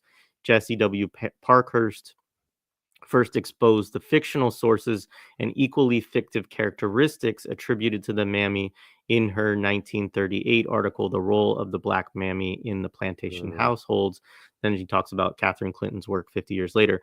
But the point mainly about the mammy is that it desexualizes Black women, makes it seem like why would they be objects of rape, which of course is how we get mixed race, people. Um, predominantly, of course. And then there's another point, but it also lets the white woman, and it lets like both white women. It creates the Southern Belle in Yeah. opposition to her, and it lets white men off the hook for their for rape, basically, right? And so it's like this figure that does all of these things, but as he's pointing out here through the research of others, it's a forgery, right? Or it's a counterfeit, right? It's something that just gets created because it is convenient, and there's various narratives that they can spin off of it that are helpful to the ruling class, but it has no real basis in history. It's not something, and that's why he cites the Federal Writing Project. That was a project through which they interviewed as many people who had survived slavery and were still alive as possible to get oral histories of what it was actually like from the Black perspective. It's very interesting stuff. There are some problems with it because it was predominantly white people interviewing these formerly enslaved folks and stuff like that. But nonetheless, it is like the most, in a lot of ways, it's the most kind of authoritative accounts we Mm. have of like what was slave society like, what was slavery like, aside from, first person, autobiographies and memoirs and things like that, right? That in terms of like artifacts. But yeah, so that's just noteworthy, I think, and we'll Well, get into Aunt Jemima next, I know, but yeah, go yeah, ahead. and that section to me, I want to throw that section and anyone who's into this whole reclaiming practice that exists now, because it just it makes it shaky. I would need a strong argument about why you need to reclaim something that was fake. rather than excavate the real. Why is that not a more powerful, unless you're trying to subvert, but then you have to show me how you're doing that. Well, and they're not. Reclaiming is not about subverting. It's about saying it's something that was ours. We want to use it in its real way. But it never existed, And I found that very confirming for a lot of my uneasiness with a lot of these. And he does say one thing that we've kind of hinted on it, but I wanted to throw it in there. On 59 is one of the political penalties of legal emancipation was the unraveling of the abolitionist coalition, which I think is, and we kind of hinted to that, but then he really says it really plainly here, right? And that the coalition broke up because of that next stage, right? This brought progressive and moderate Black elites to the fore in the defense of Black equality. So now he's kind of showing like the next stage of kind of Black advocacy, right? Now and he says white people left because they were like uncomfortable with what to do next. They didn't all agree on equality, right? They were like, we were for emancipation, but equal rights and all of that, like, we're not so sure about that. Well, because you had some who were like, we should still ship off Black folk to other countries, right? And he talks about that too. The abolition wasn't just this thing free and make everyone us, which is another thing that I see from a lot of these American Revolution Marxists. They really think abolition is this very, very straight thing, that they wanted us to be free and to be included into bourgeois society. Their only real problem with the liberal project is that bourgeois society should not be bourgeois, should be socialist, right? That's kind of their framework, which is totally false, right? Not all abolitionists were in this idea that Black people were equal. They just did not think they need to be slaves, right? And I think that's the point. And he makes a point earlier in the book that anti-slavery also isn't novel. There's anti-slavery in the history of slaveries, right? And not every anti-slavery person thought the people who should not be slaves were their equals. And I think that's a really powerful, powerful point, right? For people to think about, that there is a mixing of people in this kind of grouping of people who wanted abolition to be a thing. Yeah, I think that's really important. And it'll come up again as we get into this next section, because it also has to do with this idea of like hierarchies of races, which this then is race science, which really comes, starts sort of at the end of the slavery regime. Interestingly, like, it's not something that is really a thing. I don't want to misspeak, but like, it's, he kind of places it, I think, in like the 1840s, 1850s is when you start to see the beginnings of something that we could call scientific racism. But anyway, also thank you, Mr. Faulty, for the contribution, the shout out, and the post in the chat. I'm just gonna say, okay, that would just make most sense though, because you have the actual chattel. You have the actual slave ships stopping, right? So first you have the actual moving from Africa, then you just have the slavery that still exists in the countries, right? They need to develop something new, which is what Robinson is saying. So that actually makes more material sense, and it makes scientific racism a material creation, right? It comes out of a need to basically create, to keep a dominant reality. Yeah. All right. So let's do Aunt Jemima and then go into science. And then I think we will go from there into the World's Fair. Yeah. If you got time for all of that. Yeah, I'm good. So Aunt Jemima. I'm sorry. I thought you were going to do that first slide at the top of 62, because it's such a Robinson, like, kick down the door. Or not, the type. Contrary to broadly received opinion, scientific thought is not transcended. It exists within historical and cultural. No, I do. Yeah. No, I do want to get to that. I do want to get to that. I skipped. It's just the way he jumps in the door. It's like kicking the door. He was. Yeah, no, it's great. That whole paragraph we have to read. But my bad. My bad. I jumped ahead. No, it's all right. Go ahead. So he gets to this, again, like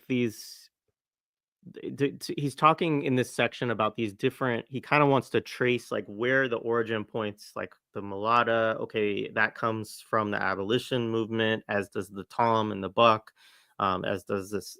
I don't remember if I think the zip coon is actually an invention of the copperheads, but Mhm. he's going back and forth of these different. The slavery and anti-slavery camps are both actually creating figures that then ultimately will be used uh, as racial archetypes, kind of racist archetypes. Um, but the one he closes on is Aunt Jemima, and I thought that this is a really important one too. He talks about how it comes out of whole cloth. Then he talks about,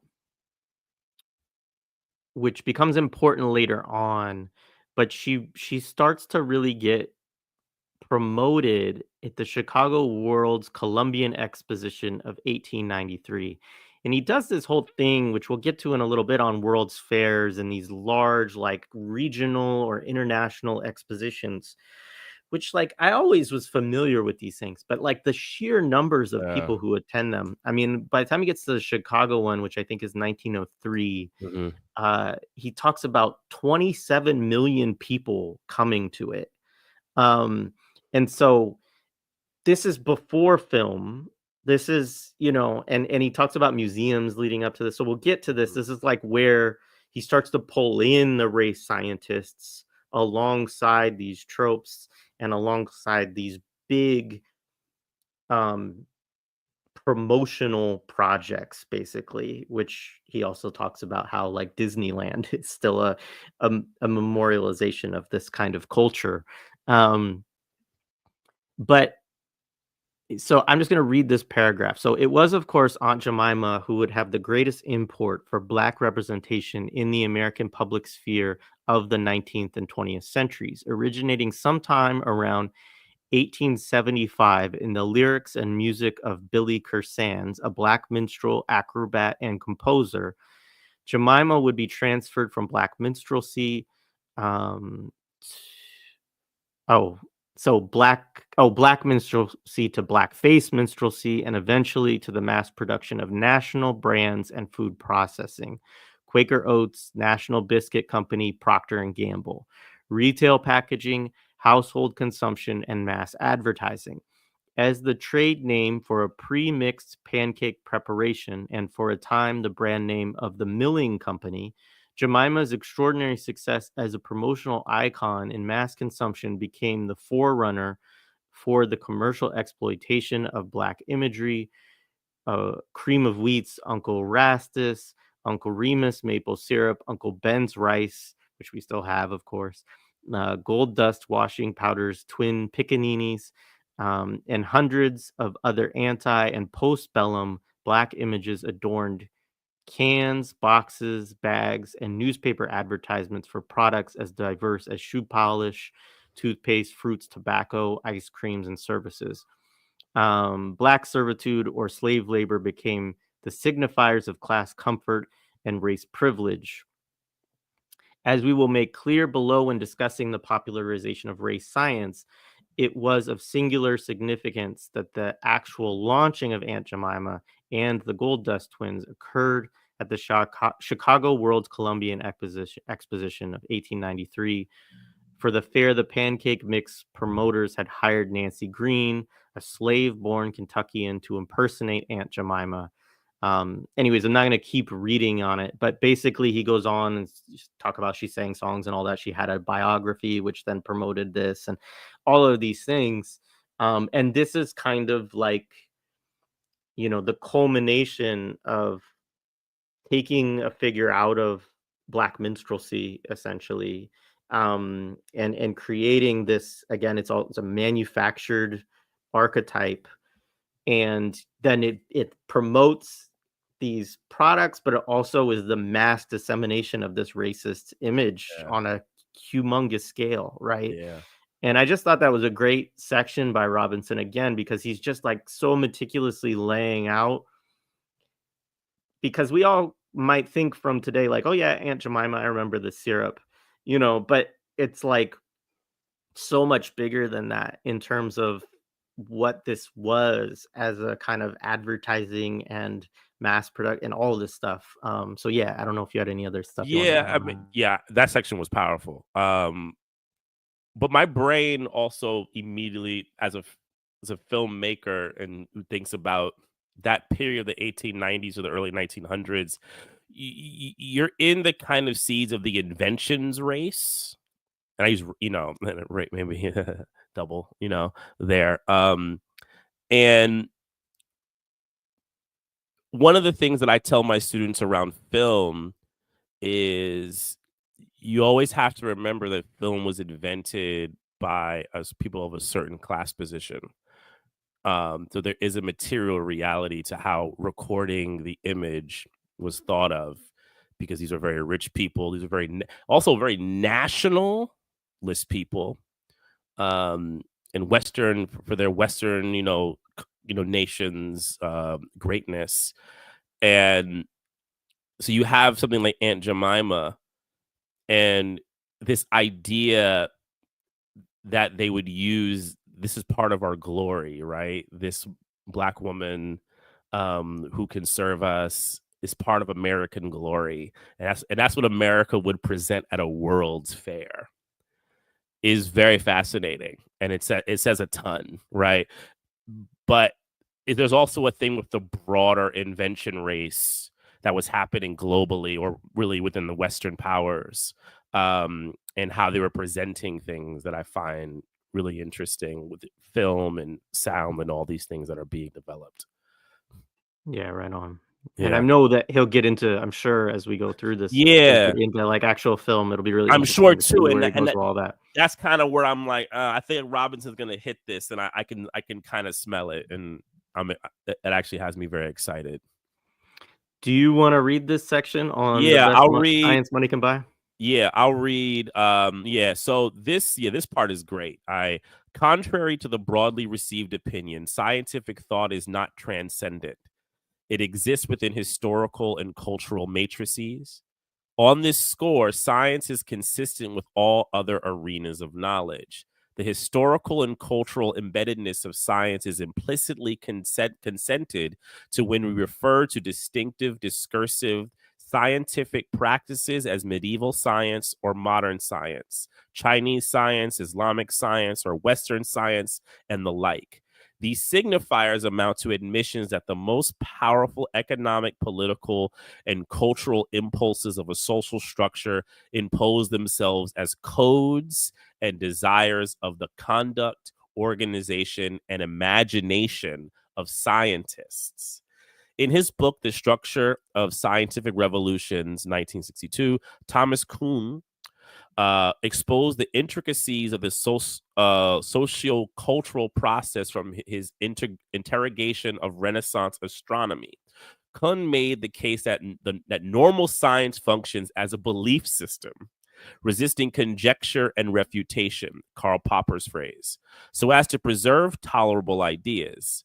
Examining a more contemporary example in her Primate Visions, Donna Haraway reconstructed how the narratives of 20th century biology instance imperialism, capitalism, white supremacy, and patriarchy. Haraway asserted that the primate body, as part of the body of nature, may be read as a map of power. Biology and primatology are inherently political discourses, whose chief objects of knowledge, such as organisms and ecosystems, are icons, condensations of the whole of the history and politics of the culture that constructed them for contemplation and manipulation. Thus, the work of scientists can be understood to be both an expression of inquiry and an artifact of powerful interest.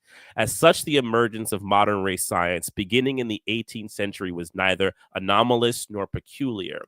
And by the 19th century, as was the case with much scientific work, it came increasingly under the bureaucratic management of the state and the economic predations of capital.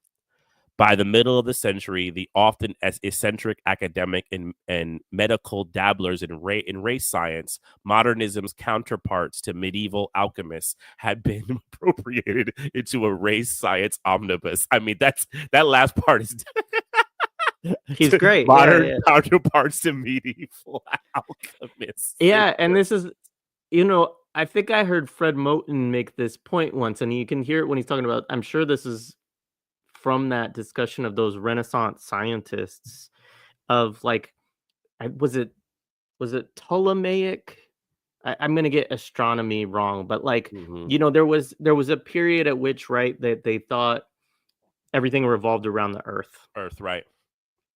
And then there was a period at which I think they knew that the Earth revolved around the sun, but they, thought the sun was like a fixed object in space or something like that. So like, and the point that he was making was that in all of these periods, that there becomes all this science to buttress this argument and this point, and it's all bad science, and people will poke holes in it, and people will create these arguments to like justify it and stuff. And I mean, it maybe is a kind of minor point, like, we see this with academics all the time where they defend bad arguments or people double down on something when it's just stupid, but it was just an important, what Robinson doing here is very important, right? It's to say like that science, we have to have a historically materialist understanding of science, is what Right. he's saying.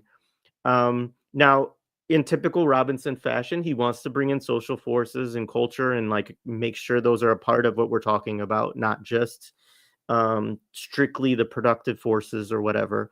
Mhm. But very clearly, this is conjunctural analysis as well, right? This is this Mhm. idea, right, that um, we have to examine the productive forces. We have to examine what's going on with the capitalist class. We have to examine what's going on with the working class. We have to look at, what are the discourses and all of this stuff in order to really talk about science, so that the science is not just some empirical thing that just comes out of nowhere and produces truth, and that we have to then bow to it. And that's a very important point to Robinson. It's one of the things I think also that sometimes causes him friction with Marxism, because of the presentation of scientific socialism Socialism, and right. how hard and soft people think of that science.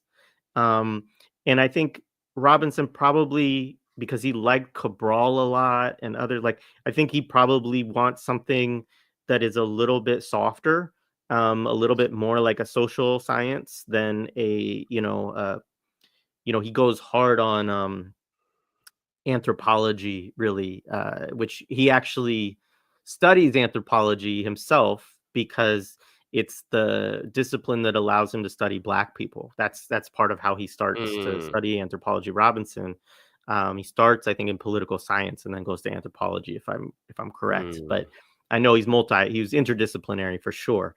But that but obviously anthropology, for anybody who studied it, is full of these like super duper ultra racist people that like found the discipline, Yeah. and a lot of the rest of this section actually is kind of like going into these people and going into some of their history and all of that, and yes, showing like not only does this come about in a certain historical moment, but it is promoted by people with an agenda for the science. So that he uses an example I think I cited earlier. I forget the guy's name. Pickering, Mhm. who was a Harvard trained physician, who was the lead naturalist on the first, what he cites as like the first race sciences exposition or expedition that was funded by the government. And he came up with 11 races: Arabian, Abyssinian, Right. Mongolian, Hottentot, I don't even know what that is, Malay, uh, Papa, Papuan, Negrillo, Indian, Ethiopian, Australian, and Negro. He said a much more complex reality than what was imagined at the core of the new racial dogma. Um, but like, he said, let's see, he says that this is his conclusion. He says, notwithstanding the extraordinary diversity of humanity, Pickering concluded There is, I conceive, no middle ground between the admission of 11 distinct species. I mean, this is, nuts, right? Species in the absolutely. human family, and the reduction to one. This latter opinion, from the analogy with the rest of the organic world, implies a central point of origin. Further zoological considerations seem to favor a center on the African continent. So the part of what he comes here is that Pickering, even though this is like crazy race science stuff, uh, he actually comes to the conclusions of like the world founded in Africa. Yeah. There were white people who were enslaved in Africa. That there's no reason to like order these races hierarchically. And his point in showing Pickering, who he cites his wife Elizabeth as discovering in a used bookshop or something like that, is that there were race scientists who did not come to these conclusions about Black people being subhuman and inferior and all of that. And so what he's partly showing, and this guy's Harvard trained, right? So what he's partly showing is like that there's a choice being made by the ruling class too, of we want the race science that works really well for us, and not, this one. Which actually suggests that we might be the inferior ones, if anything, So, What's the page on that Pickering line? Because I think that actually might be the line I was looking for. Is it the one on white people? Maybe. Which page? So page 64, like he said, in Africa, he claimed, this is at the bottom of 64, he had seen evidence of white slaves on the ancient monuments of dynastic Egypt. And on the same evidence, Pickering testified to the prominent role of Blacks in both the military and the royal house of the 18th dynasty. Further on the Negro, Pickering was just as blasphemous. Quote, the Negro race seems to occupy about one half of Africa, and excluding the northern and southern extremes, with the tableland of Abyssinia, it holds all the core temperate and fertile parts of the continent. These limits, to all appearance, would not have been exceeded to this day, aside from foreign interference. But as one consequence of the events of the last 2 centuries, the Negro race seems destined to fill hereafter an important place in general history, right? So again, like it's this, Yeah, that wasn't the one, but that was great. Yeah, no, that was great to hear, because there was a.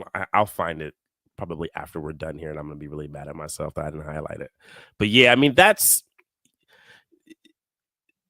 this is one of the things that I think really began to hit with me on this part. Let me just get my sidebar back. Highlights and notes is, hold on, I lost my stuff here.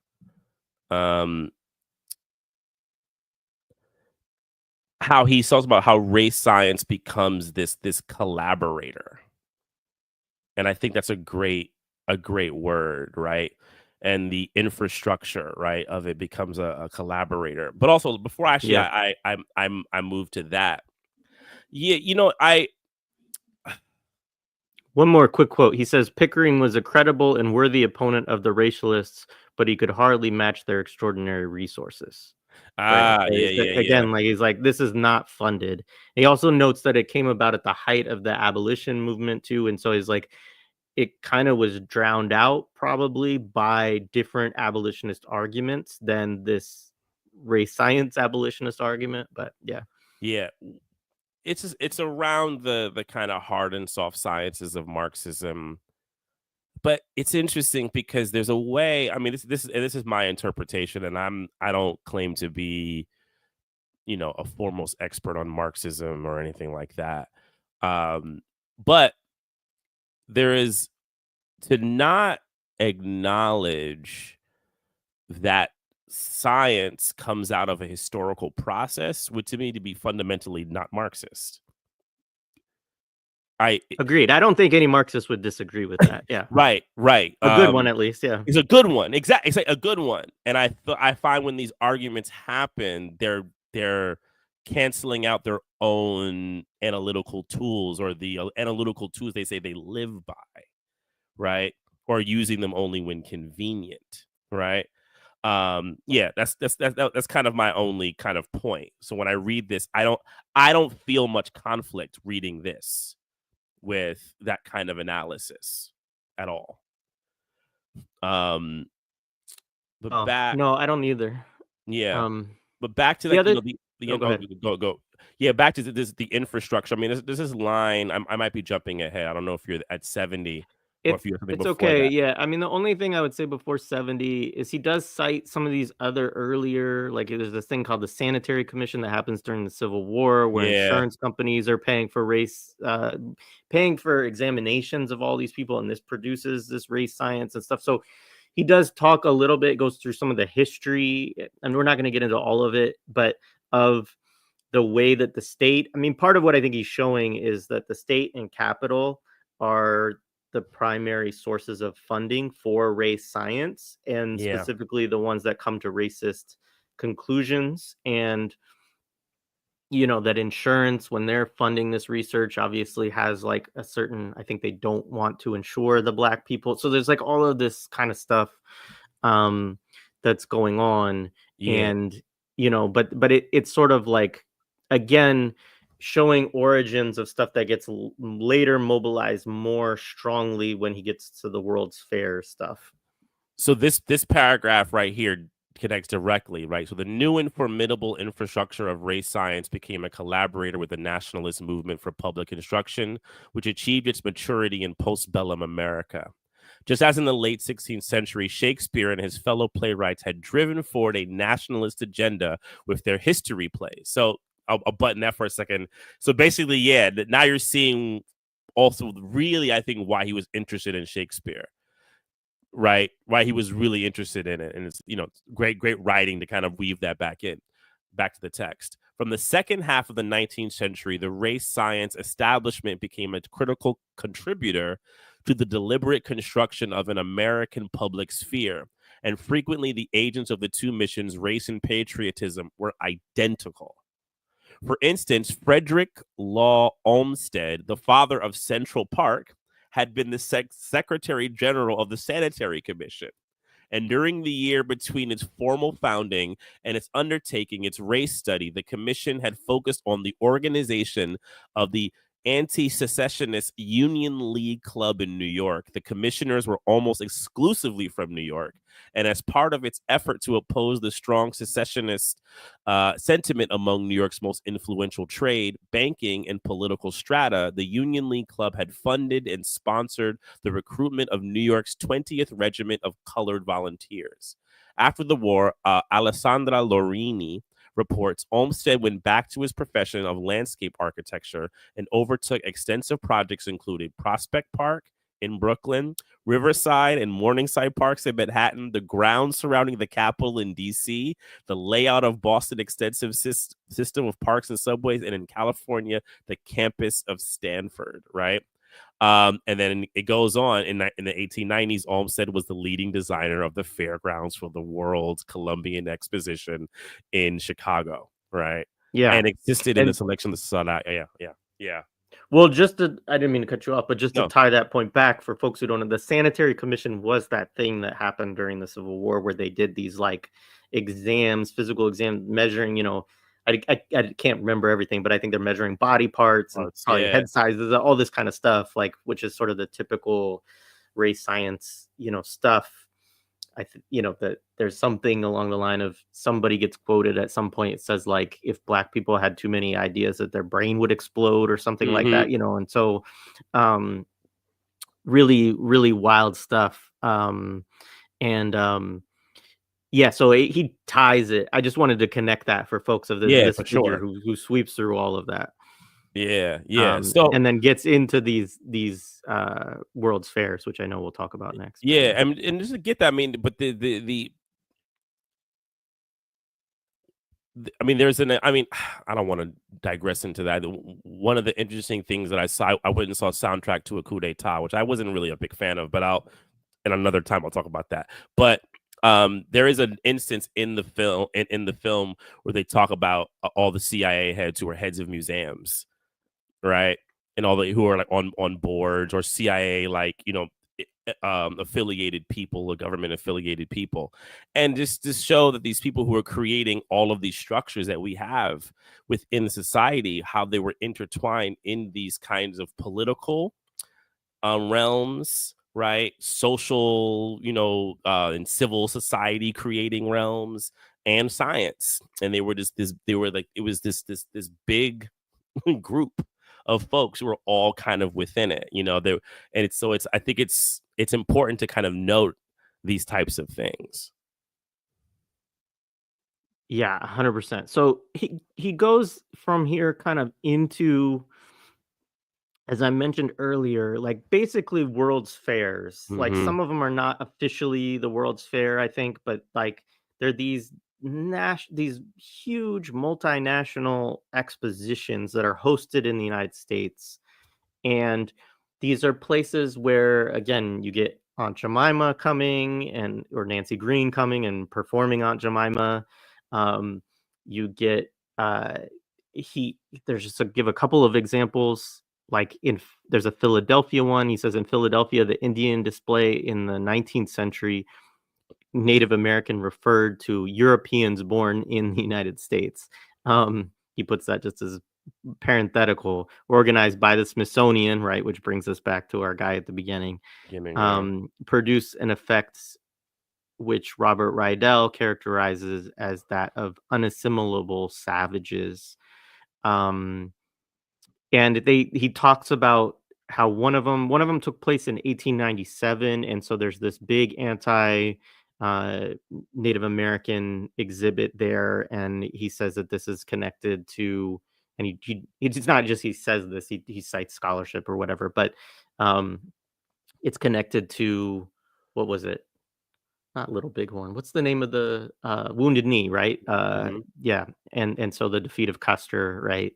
Um, and then there's one in 1893 and another one in 1904.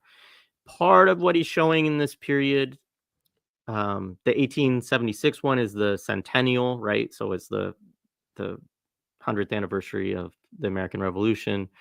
Um, The Chicago one is 1893. It's 400 years since Columbus, right? And which is why it has the Columbus Exposition or whatever. And then the 1904 one, and the St. Louis one, which I think is the 1904, is celebrating, yeah, the century since the Louisiana Purchase. He says in each of these, race instruction was embedded into the national curriculum. Mm-hmm. So he's talking about these things as these big fairs which promote, you know, educational ideas, which are totally bunk race science wildness, um, that promote, obviously anti-black racism, anti-indigenous sentiment, all of these things. Also promote, like, there's this one where he talks about a hierarchy of all the races, and it literally like puts them in like, this one's better than this one, is better Yep. than this one, is better than this one, and of course European white people are at the top. Um, but he also posits, and I don't know if we'll get to the exact quote, but basically that when you get, because I think a lot of us have this understanding of the United States as an empire, but don't always think about like, when does that exactly emerge? Mm-hmm. Because obviously it sort of depends on how you think about it. Like, you can think of the United States as an empire as it is, doing manifest destiny and wiping out all of the indigenous people, of course. But in terms of when it recognizes sort of its own natural borders, finally, right? Mm-hmm. Think of so-called state of Israel right now. Um, then it's it's a little while. Like, you don't get the colonization of the Philippines and the occupation of Haiti, and um, I don't remember Puerto Rico exactly in there. I know that it changed hands a few times, but there's the Spanish Civil War, or the Spanish American War. We get into Cuba for a little while. So all that stuff comes about in like the 1890s, and then into the early 1900s or the early 20th century. and Robinson's really proposing that like these world fairs create the curriculum or they're propagandized to create that possibility that then Americans would participate in that. And he even talks about the involvement of Black people. There are Black people who boycott them. I think it's Ida B. Wells and maybe a few others. He said Paul Laurence Dunbar got an invite, but I don't know if he mentioned if Dunbar didn't go or not. I can't remember. I think he said he did, but he was really young. Right. Yeah. He was. Yeah. He went as like a student with someone who was above him. Right. Yes. I think it might have been Howard. I think it might have been a Howard student. Yeah. Who was like he talks about like there's some Black people who called for a boycott of this stuff because they saw how racist it was and they're like we shouldn't participate in it. But then there was an opposite thread of some people who were like, well, we shouldn't just sit it out. Like we got to go and contest it. Right. Like these are the classic historical debates, right? Of like, do we boycott this or do we participate in protest or something? But then he also notes that, you know, he kind of talks, it's interesting because he talks about the history within Black folks of this kind of dichotomy of there are Black folks, of course, who challenge U.S. imperialism and who are opposed to it and who, you know, resist participation in the military and so on. And then there are plenty who actually go along with it. And he's kind of showing that. And I think that will also become an important thing later on, because I think he wants to present this, you know, these kind of dual threads of like that there are Black people, like when they go into Hollywood, what's that look like, you know? And then there's people who are outside of it who do their own thing and then aren't really allowed in. And you know, but yeah, anyway. Well, yeah, he makes that point. We read it earlier, talking about Douglas, that, you know, what we had said that at that point, you know, Black people had no advocates. Right. So then the question then becomes, how do we act as advocates, right, at that time? And, you know, I mean, that's a big question. I mean, there's a couple quotes in here that I think are really good. In 74, this would be a quick one. He says, like, the Chicago Fair was organized along a simple binary. The white society represented the cultural, technological, and scientific achievements of modern civilization, and he puts that in quotations, which I think is really important, right? And this kind of goes back to what I was saying earlier.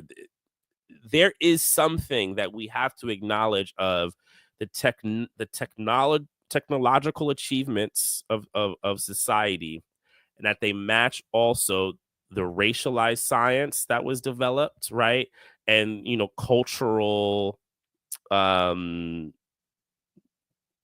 would say cultural, how we're going to look at culture and interpret cultural history, right? And we'll add this other little part, right? Where he talks about the midway was a melange of tacky entertainment, the Ferris wheel, camel drivers, donkey boys, dancing girls, etc., and anthropology.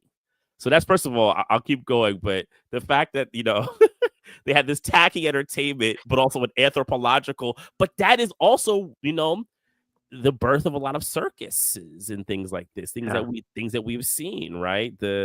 All that type of stuff we've seen, old Coney Island, right? Frederick Ward Putnam, the director of Harvard's Peabody Museum and the central figure in requisitioning and designing Indian exhibits, had promised that his displays would avoid degrading or derogatory character. But whatever his intentions or his sensibilities, he operated under the mandate of Mason to produce a chain of human progress along racial lines. And I wrote something down, and this is my thought, my kind of splinter, is a tension that I have with even leftist historiographers, right? On the white side, is that they're still thinking about the progression of history along racial lines from a Western dominant perspective, right? And that's why they would ignore a text like this. right? Even if they consider to be themselves of the left, to be socialists, to be even in unison with, the struggles of Black people, Indigenous people. The list goes on and on and on, right? Which, I don't know. I'm not a Robinson expert, but I have a feeling this is kind of what he's also suggesting a little bit, bringing in the abolitionist, the break, that the intentions of people who are advocates are not always what we think they are. They have a grand amount of different kind of levels, right? And advocacy in itself isn't necessarily to like demean them for being, like say that they were like bad people, right? They probably often are bad people. They could be misguided, but we can also state that it didn't work and it was bad and it had a bad result, right? Where like the road to hell is paved with good intentions sometimes, right? Like we have to really acknowledge that. And I think this stuff is really, really, really, really powerful in showing that. And there was one other. Actually, I'll stop there and see if you have anything else, because the only other one I have is like towards the end of the section. Just a couple of things quickly. Yeah, I totally agree with what you're saying. There, by the way, too. It's like this. He really doesn't like. There's a progressivist teleology within certain Marxist thought, and Yeah. Marx himself, I think, in some of the texts. This is one of the things that I would say is that I think both Robinson and Marx have a tendency sometimes um, to polemicize a bit, or to like, I'm with China Mieville on the idea that the Communist Manifesto has to be understood as an exhortation, right? Mhm. As like I'm pumping my, it's like you're giving a halftime speech and you're trying to get and so when Yeah. you say that, it is inevitable, right, that we're gonna win, right?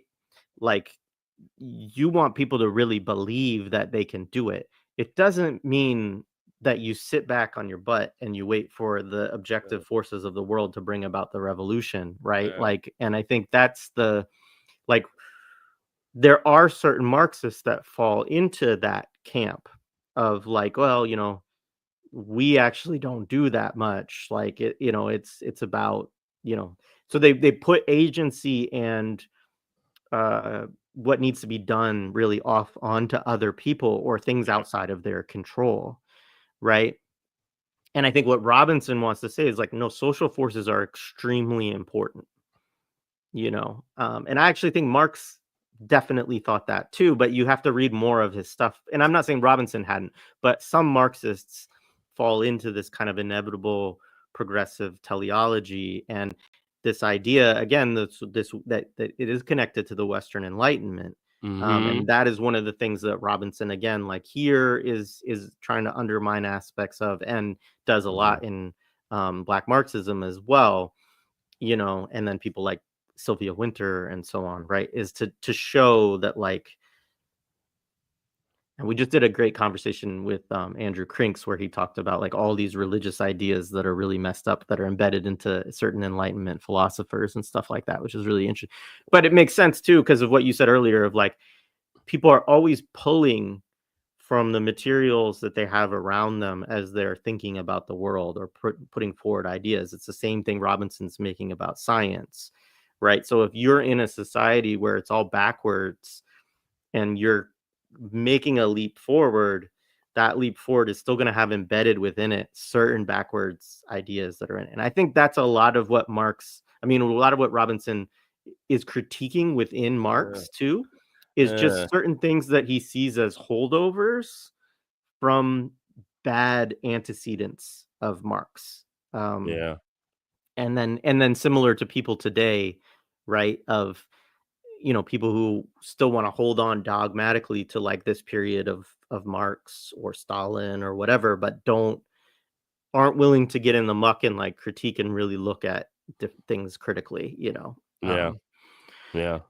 So I did want to just cite this. So yeah, he talks about some of these different ones. He does go through each of the fairs. I'm not going to do that. He talks about again, there's a bunch of these race scientists we haven't really mentioned, but Louis Agassiz of Harvard is one he cites a lot. Boas, Mason, G. Brown Good. He said they included, this is talking about the fairs again, as well as the architects of anthropology, basically. He said they included the most prominent race scientists of the period, Chicago's most prominent businessman and financiers. These are the people who funded these fairs, right? He said men like Philip Armour, Gustavus Smith, and Mhm. Cyrus McCormick had raised $15 million subsidy for the fair, supplemented by 2.5 million from the federal treasury. The appearance of railroad industrialists, adjunct interests, coal, turpentine, ironworks, etc., and sectors of finance capital as sponsors of the international and regional fairs marked an extraordinary synergy between commerce and public culture.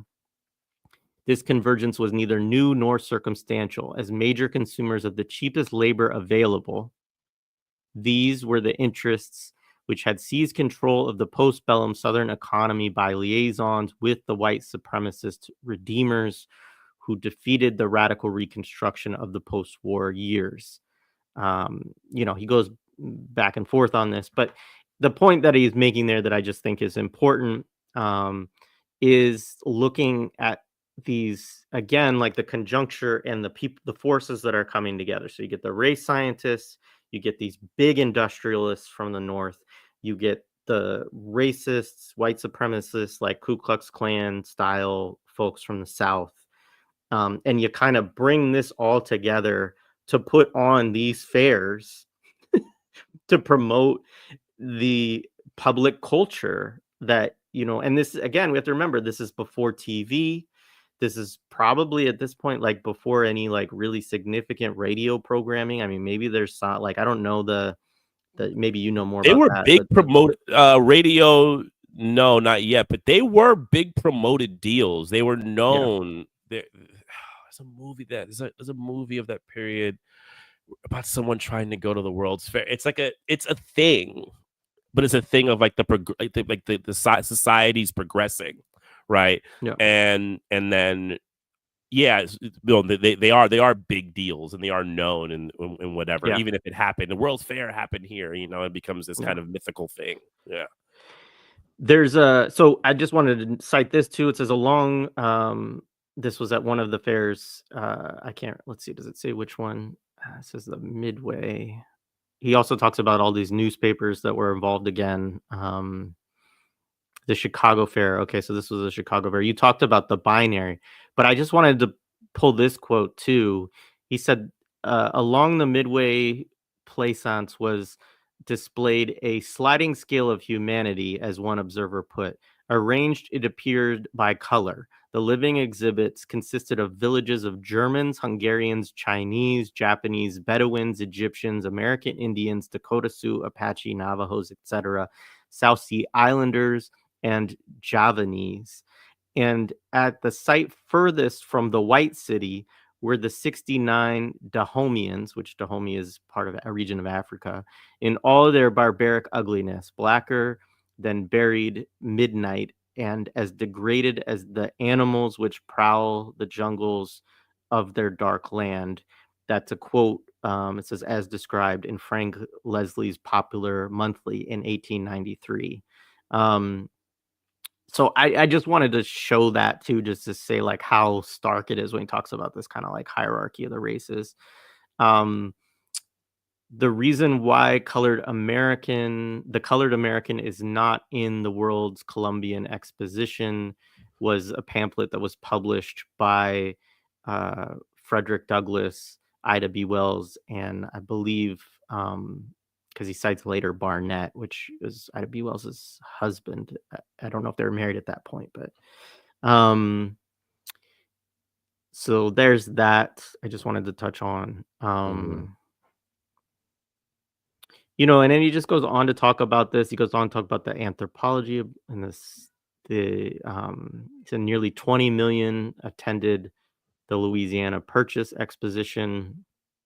Unlike the fairs at Chicago and Philadelphia, no little bighorns or wounded knees had occurred in sufficiently close proximity to the St. Louis Fair to influence the Indian exhibits. However, the United States now occupied the former Spanish colonies in the Pacific and the Caribbean, according to W.G. McGee, the former head of the BAE. I don't know what that stands for. Stocked the most extensive anthropology department of any World's Fair, with human samples which paraded American power and illustrated his four cultural grades: savagery, barbarism, civilization, and enlightenment.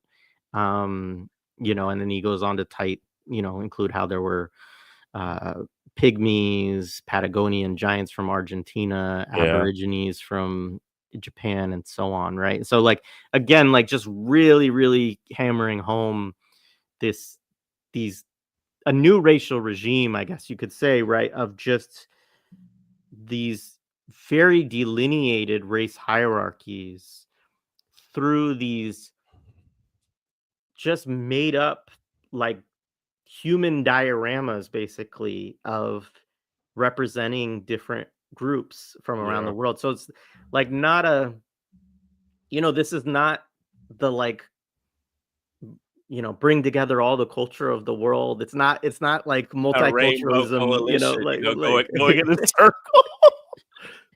It's interesting. Like one of the things, and my friend Courtney Stevens has a film about this, about a section of it. But one of the early things that people who had the ability to shoot film were actually anthropological and ethnographic movies, where they would go, to various colonized nations, and shoot the primitives, and I put those in quotations, of course. Um, um, and then the discoveries, even things like Nanook of the North, discoveries is like how they were presented was actually, it's like one of the big things you learn if you learn of a good documentary teacher, is that you find out that the way they were, shot was not natural. They were presented in particular ways, asked to do certain things. So these things that we're seeing them do was not them really, in their natural habitats. It was this, presentation based on Western gaze and eyes of how they wanted these people to be presented.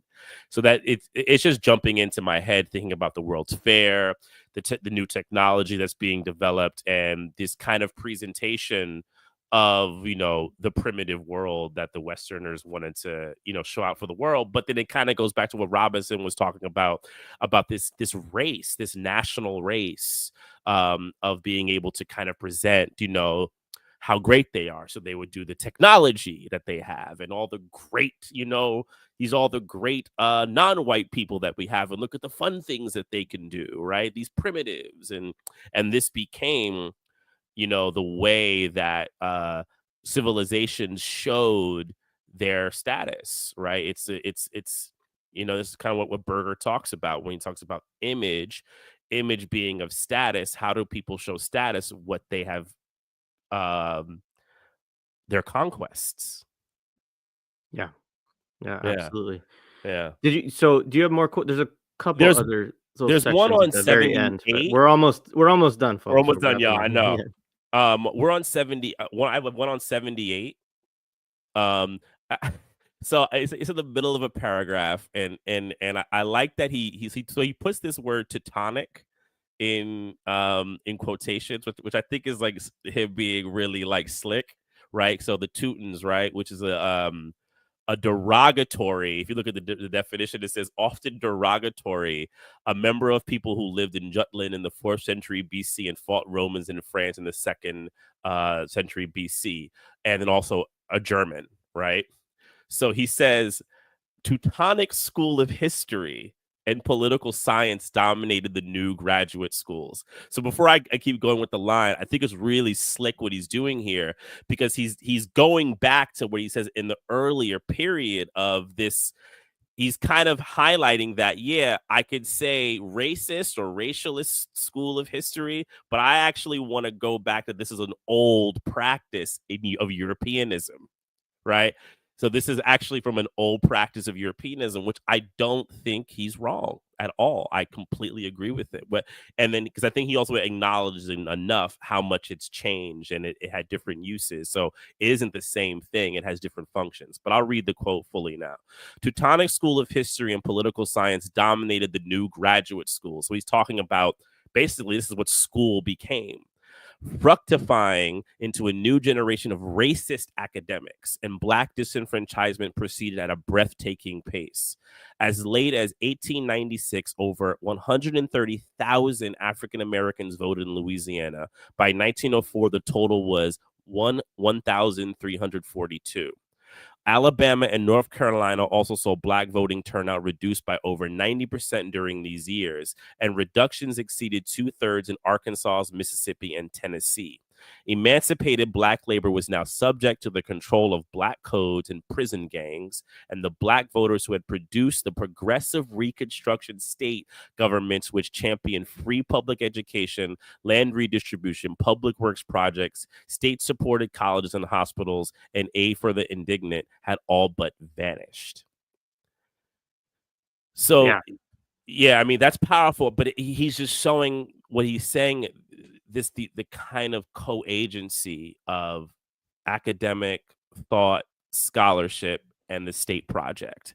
And they just have a marriage, right? They work with each other, right? And we have, we can keep going. Yeah, but that's such an important point that you just made. I mean, because like you're talking about, 130,000 Black people voting in Louisiana in 1896, less than 10 years later, 8 years later, and after all three of these fairs have happened, and the third one was in Louisiana, that it's reduced by 1,000% or whatever. I mean, you go from 130,000 to 1,300. Yeah. And so this is really a lot of Robinson. This, I think, illustrates what Robinson's doing in this work so well, is to say, we have this story, right, of like it goes slavery, it goes Reconstruction, and then it goes Jim Crow. But like we're talking about the 1890s here, and then it's not until the 20th century that we're seeing this mass disenfranchisement of Black people. Yeah. And so again, like part of what he wants to trouble too is this idea that like it was slavery that just produced this notion that Black people were subhuman and inferior and couldn't do things. He's like, no, they're doing all kinds of stuff in these years, and they were, they're in Congress, they're in these different, and they get pulled out of these spaces because of the mass promotion of this race science and these racist ideas, and then disseminating it as a curriculum, and then the laws go into place and all of this stuff, right? And so, and that this is a project that is backed by capital. So I think that's a really important thing. There was one line I wanted to. Yeah, this is on 80. Did you have it? No. So I'll do 80. There's this little part. So at the end of talking about the Chicago Fair, he talks about the Smithsonian received an added but expected bonus. Three brains of Filipinos who died while at the fair became a part of its collection. I mean, that's again just like a classic Robinson barb, but also like a deeply like, whoa, like that's some really messed up, your exhibits die and you take their brains and move them into your anthropology department. It has a lot of resonances. I'm here in Philly with the UPenn department and the bones of moved children that they have, and that they keep. I didn't know about that. Yeah, no, it's been a constant battle over the last like 5 years of move members to get the remains of their family that the city told them had been lost or whatever, but they gave to the UPenn anthropology department or the UPenn anthropologists. Like it's not really clear in some senses. I mean, there's some people who've done good work around it. Abdul Ali Muhammad has written about this, and was getting sued for writing about it for a while, and they eventually, I think, had to drop the suit. It was, I think, a libel thing, but yeah. Anyway, it's wild. Yeah. But to continue on with this, he says the instigators of this race discourse were drawn from the highest tiers of American commerce, science, and government. And the spectacles that they designed were replicated and multiplied through museums, scientific journals, newspapers, magazines, amusement parks, see present day Disneyland, circuses, films, popular cartoons, children's toys, puzzles, toy banks, etc., curios, postcards, and advertisements for cereal, fruit companies, shoe polish, toothpaste, and so on. Under such a cultural and intellectual regime, it became possible to occupy the Philippines, Haiti, Cuba, the Hawaiian Islands, and Puerto Rico while employing the rationale of tutelage. Under such a regime, immigrant restrictions could be leveled against inferior Europeans and Asians. Well, the Carnegie and Kellogg Foundations funded the Eugenics Records Office and Race Betterment Congresses. Um, Boaz, who's the guy that he cites Yeah. throughout this as a heavy, he says he began his public recantation, I guess that's, yeah, recanting it from it, of race science in 1906, 2 years after his involvement in St. Louis. His work over the next 13 years was marginalized, and he himself was publicly censured in 1919. Boaz's crime, according to the American Anthropological Association, was that his opposition to World War I was anti-American, and that his refutation of race anthropology was anti-scientific. Mhm. His most prominent critics were based at Harvard, the National Research Council, and the Galton Society. Now bereft of any significant funding support, Boaz immersed himself in the study of Black folklore, training many of the cultural anthropologists, Melvin Herskovitz, uh, Rudith Benedict, Zora Neale Hurston, Irene Diggs, etc., whose works were rediscovered in the 1970s. Yeah, I mean, we could probably. I'll just finish this out because it's the end Yeah, of the do finish section. it. There's just two parts in that I thought were really Yeah, interesting. go ahead. You can do that. Yeah, I'll read this last part. Yeah. So, but perhaps Boaz's most telling criticism of race science occurred in an exchange of correspondence in 1905. Responding to a request from W.E.B. Du Bois, Franz Boas wrote, I am sorry to say that I cannot refer you to anything that is particularly good on the physical anthropology of the Negro. This was surely a more accurate description of the ghosts which haunted the Smithsonian. Their purchase on the white American imaginary, however, was now a powerful and certain reality. And with the advent of motion pictures, the ghosts would achieve unprecedented authority. The odyssey of the inventions of the Negro had extended over 3 centuries, being ruptured and then repaired again and again. And now, at the beginning of the 20th century, it appeared that finally the noble Moor had been irrevocably erased. It was a foolish supposition, and as we have recounted, there were no historical grounds for the dream that a permanent, stable racial regime could be instituted, notwithstanding the new fabulists in the industries of motion pictures gave it their best shot. So yeah, I mean, he's previewing where he's going to go with motion pictures, and then also he's also tying back to the point about the Smithsonian that he had at the very beginning, though these ghosts, The real ghosts, yeah. but I think this idea that it's the purchase on the white American imaginary, and I think the word purchase is very important when he's using it pointedly, thinking about capital, thinking about the kind of creation of this kind of system that we have, right? But now that it's no longer an imaginary, it is a reality. It is how it actually exists. And then motion pictures, and if we think about it as a mass culture mechanism, right? It's how we create authority. And I'm in complete agreement with him, and we will go later on many of these things, and then talking about how it will rupture and need to be repaired always. And I think that we've been talking about this. I just think that's just an important way to think about it. It's not static, and it has to be repaired. Narratives always have to be rewritten, restructured at all times. There's always a scramble. There's always a scramble to do it right. Yeah. And I'll say one last thing and about this. So I'm also reading. I'm just about finishing Domenico Lacerdo's Class Struggle, and he has a section in the book where he talks about the Nazis, and Lacerdo is great in picking apart, kind of similar to Robinson in this way. He's great at finding the shit that people say. Yeah, he's like a historian of ideas. So Yeah, he's yeah, like, yeah, oh yeah, yeah. look at this shit. Yeah, look at what he said here. He'll find your deep cuts. If you have that letter that like you want to know what to see, he's like, I got it.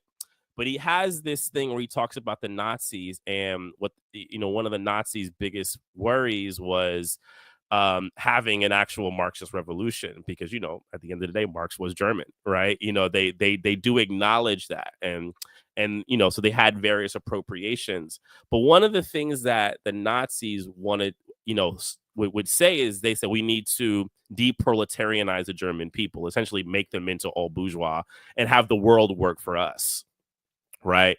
And go into this thing of enslaving. They would re-enslave Africa. They also said about the Slavs. They did not call them Russians, they called them the Slavs, right? So this kind of tracks to, I think, also what Robinson was talking about, right?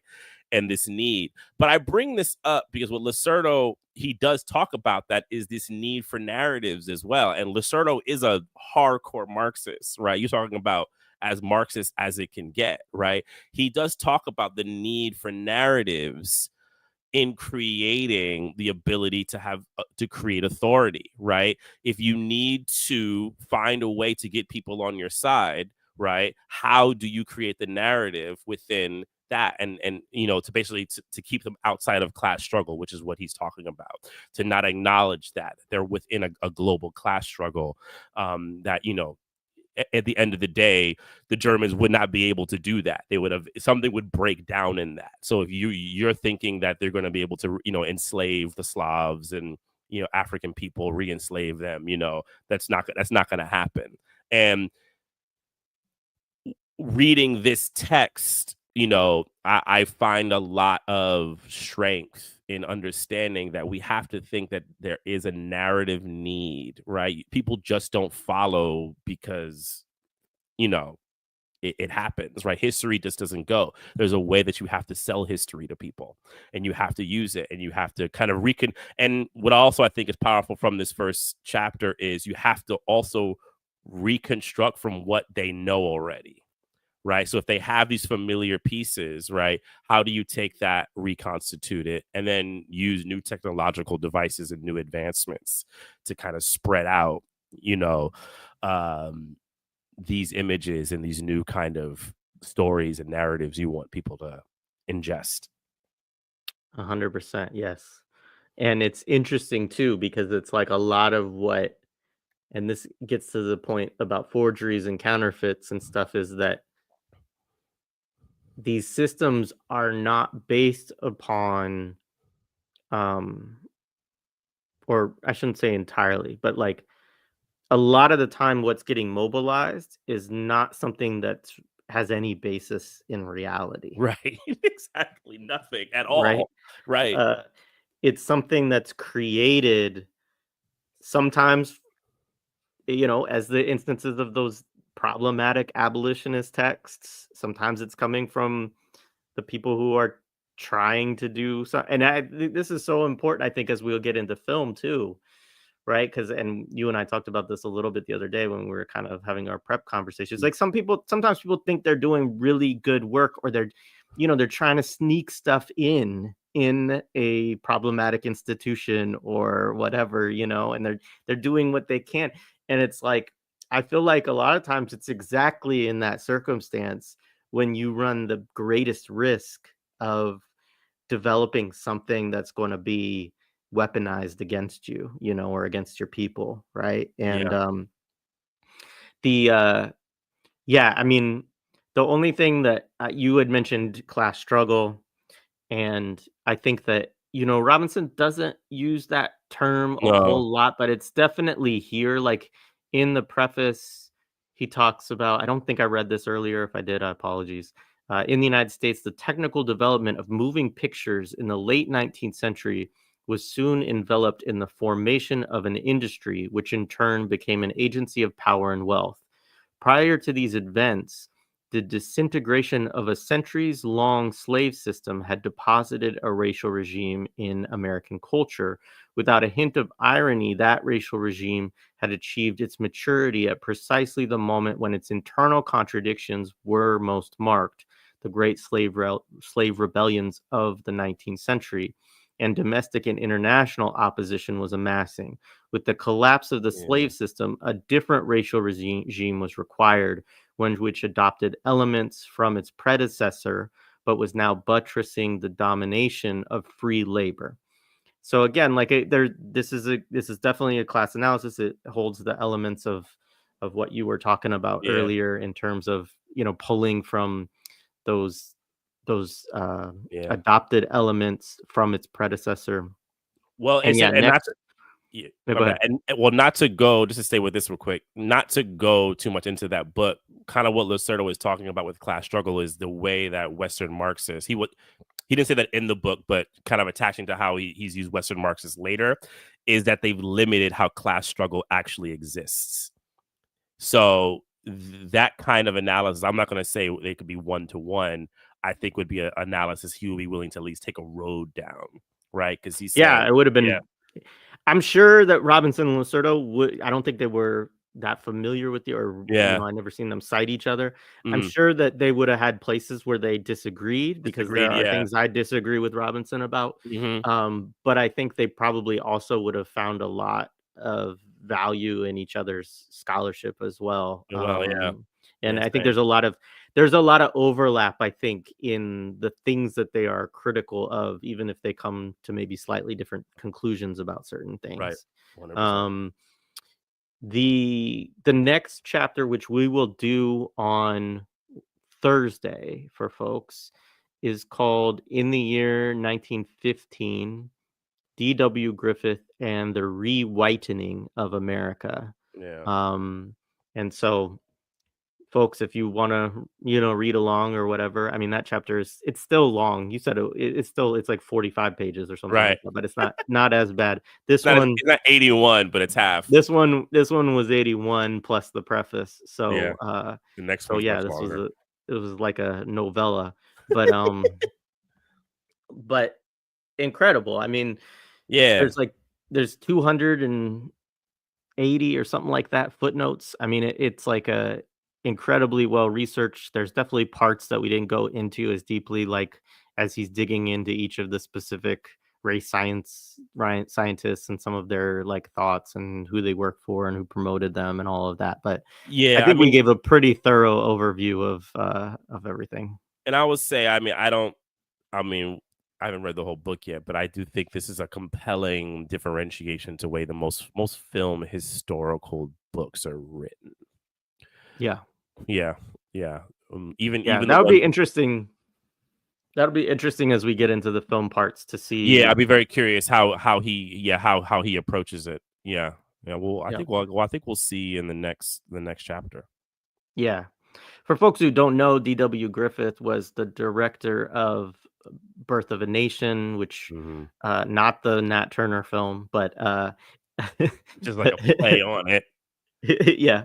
Um, but yeah, a film that was screened by Woodrow Wilson in the White House that was very Yeah, much the revival of the Ku Klux Klan, yeah, and promoting that, and we'll get into all the. And I mean, it was crazy. I remember in maybe it was 94 or so, um, the American Film Institute put out a list of their top 100 movies for the 100 years of film, yeah. and Birth of a Nation was in the top 7, I wanna Hmm. say.